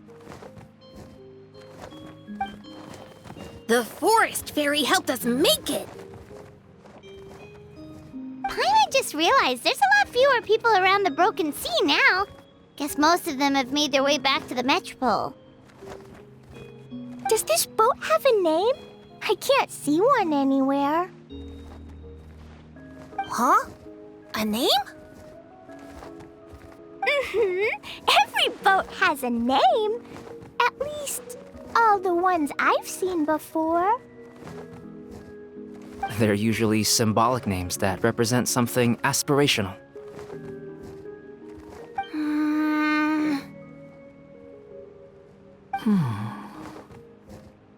Let's go with the Durin. Huh? You want to name it after me? Oh, you mean to wish Mini Durin a safe voyage as he sails into a new chapter of his life beyond this world? Your princessin approves. Let this vessel bear the name of the most esteemed dragon of the night. The Durin. Let's call it that then. Thank you, Hat Guy. Also, can I ask you a favor? Go on. Remember how Mom's friend said I should be able to leave this world? Well, I want to pay a visit to your world. Just a quick trip, can we? Huh? Is that a no? Paimon thinks that's a great idea. If the people of Simulanka are allowed to go to Teyvat, then what's the problem with taking Mini Durin there for a visit? I'm assuming I'll have to be your bodyguard while we're there. I can protect myself. And I'll do what you say. I won't fly off on my own, I promise. Please, can I go?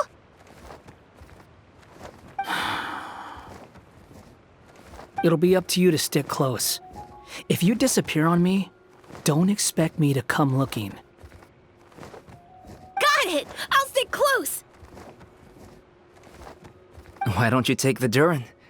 Now you've given it a name, it'll be a maiden voyage for the boat and a brand new journey for you. Are you leaving, Mini Durin? Okay. Well, make sure you come visit me in Mondstadt so we can play together again. Klee will draw you a map to show you the way. Though our time together has been as fleeting as a ray of light in the depths of the long night, the Immonakreich will welcome you with the grandest of music ceremonies on the occasion of our next reunion. As surely as the stars in the sky watch over us, we shall meet again. What Mein Fräulein means is that you're always welcome to visit her at home as well. Cool! Ah, I have so many new friends now! I'm so happy! Are you done yet? If you want to leave, then get over here. Thank you, everyone! Thank you so much! The blessings you gave me are more precious than any treasure, and more beautiful than any fairy tale! Next time, it will be my turn to make your wishes come true!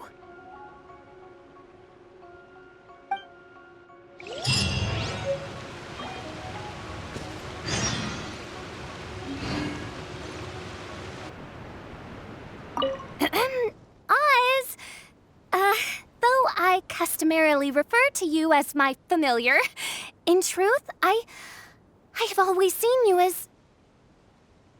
Say no more, Mein Fräulein. I, Osvaldo Hrafnavines, hereby pledge to always stay by your side. Quite rightly so. The princessin should expect no less from her most favored Nachtraben. I couldn't agree more, Mein Fräulein.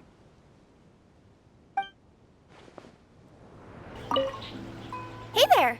It's good to see you again. Pretty amazing, right? I never thought I'd be able to keep this outfit in the real world. I really like the texture too. It feels so nice against my skin.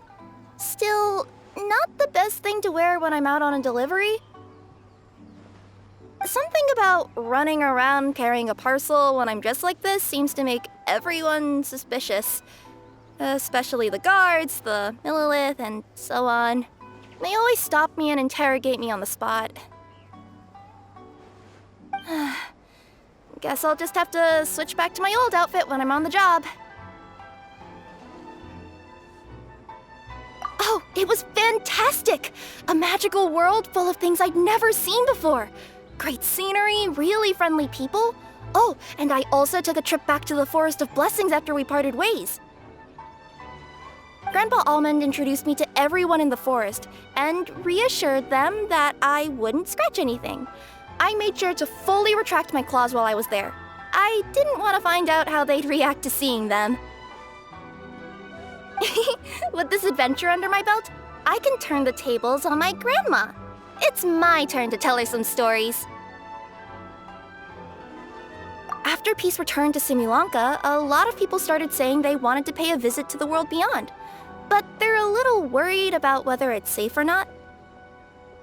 If any of them do visit to that, I'd love to be their guide. I could even use my delivery box to take them around. If anyone understands the joy of seeing new things, it's me. Sure thing. It's always a pleasure adventuring with you guys. I had so much fun. And that's the way the cookie crumbled. So what do you think? You two fancy taking a stroll around my kingdom? Sounds like someone's been playing a little too much tabletop troop. Not at all. I actually haven't seen her at all in a little while. I'm telling you, it's real. Just come with me and you'll see it for yourself. So, you were the king, huh? Somehow, that part doesn't sound so far-fetched. I actually think you'd fill those boots quite easily. Thanks for the vote of confidence. Well, if we're going to be traveling with a king, we'll need proper titles as well, right? I guess I can be the royal tailor. Okay. Then I'll be Her Majesty's personal bodyguard. I'm sure those would work, but we don't have rules like that in my kingdom. Oh yeah, and can we go buy a music box first? Why, exactly? Let's just say I've developed a new appreciation for them after my recent adventures. Just imagine it. One night, while I'm asleep, one of the small dancing figures in the music box suddenly steps off its track and starts moving on its own. Wouldn't that be amazing?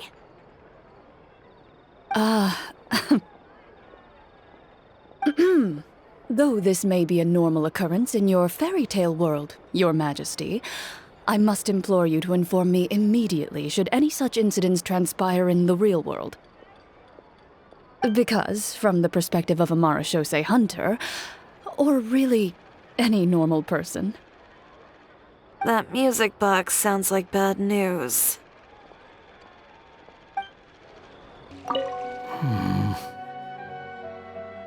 The people from the academia say they haven't seen you in a while. Yeah, well, maybe I needed some space after being cooped up in there for so long. Anyway, it's a school, not a prison. So what's the problem? I never said it was a problem. I was just noticing that you seem to be in quite a good mood at the moment.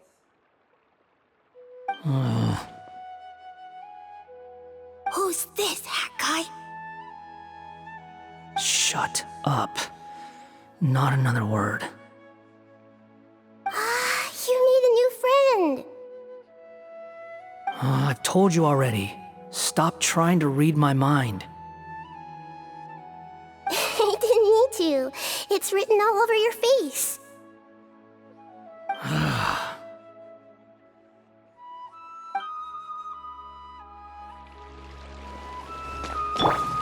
Everyone hold hands. So annoying.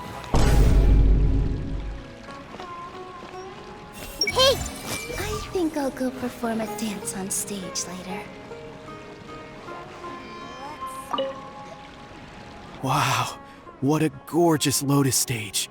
Fit for the forest fairy herself, after all. A wonderful sight indeed. But, Madam Fairy, I believe the dog over there has been staring at us for quite a while. Ah, that's Swuff. Don't worry, he's a good dog. He doesn't bite.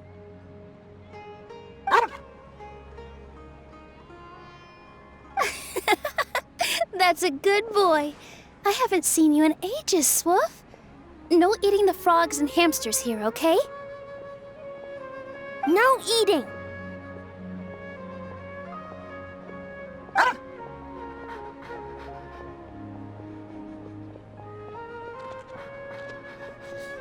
Ah, what a well-behaved doggy.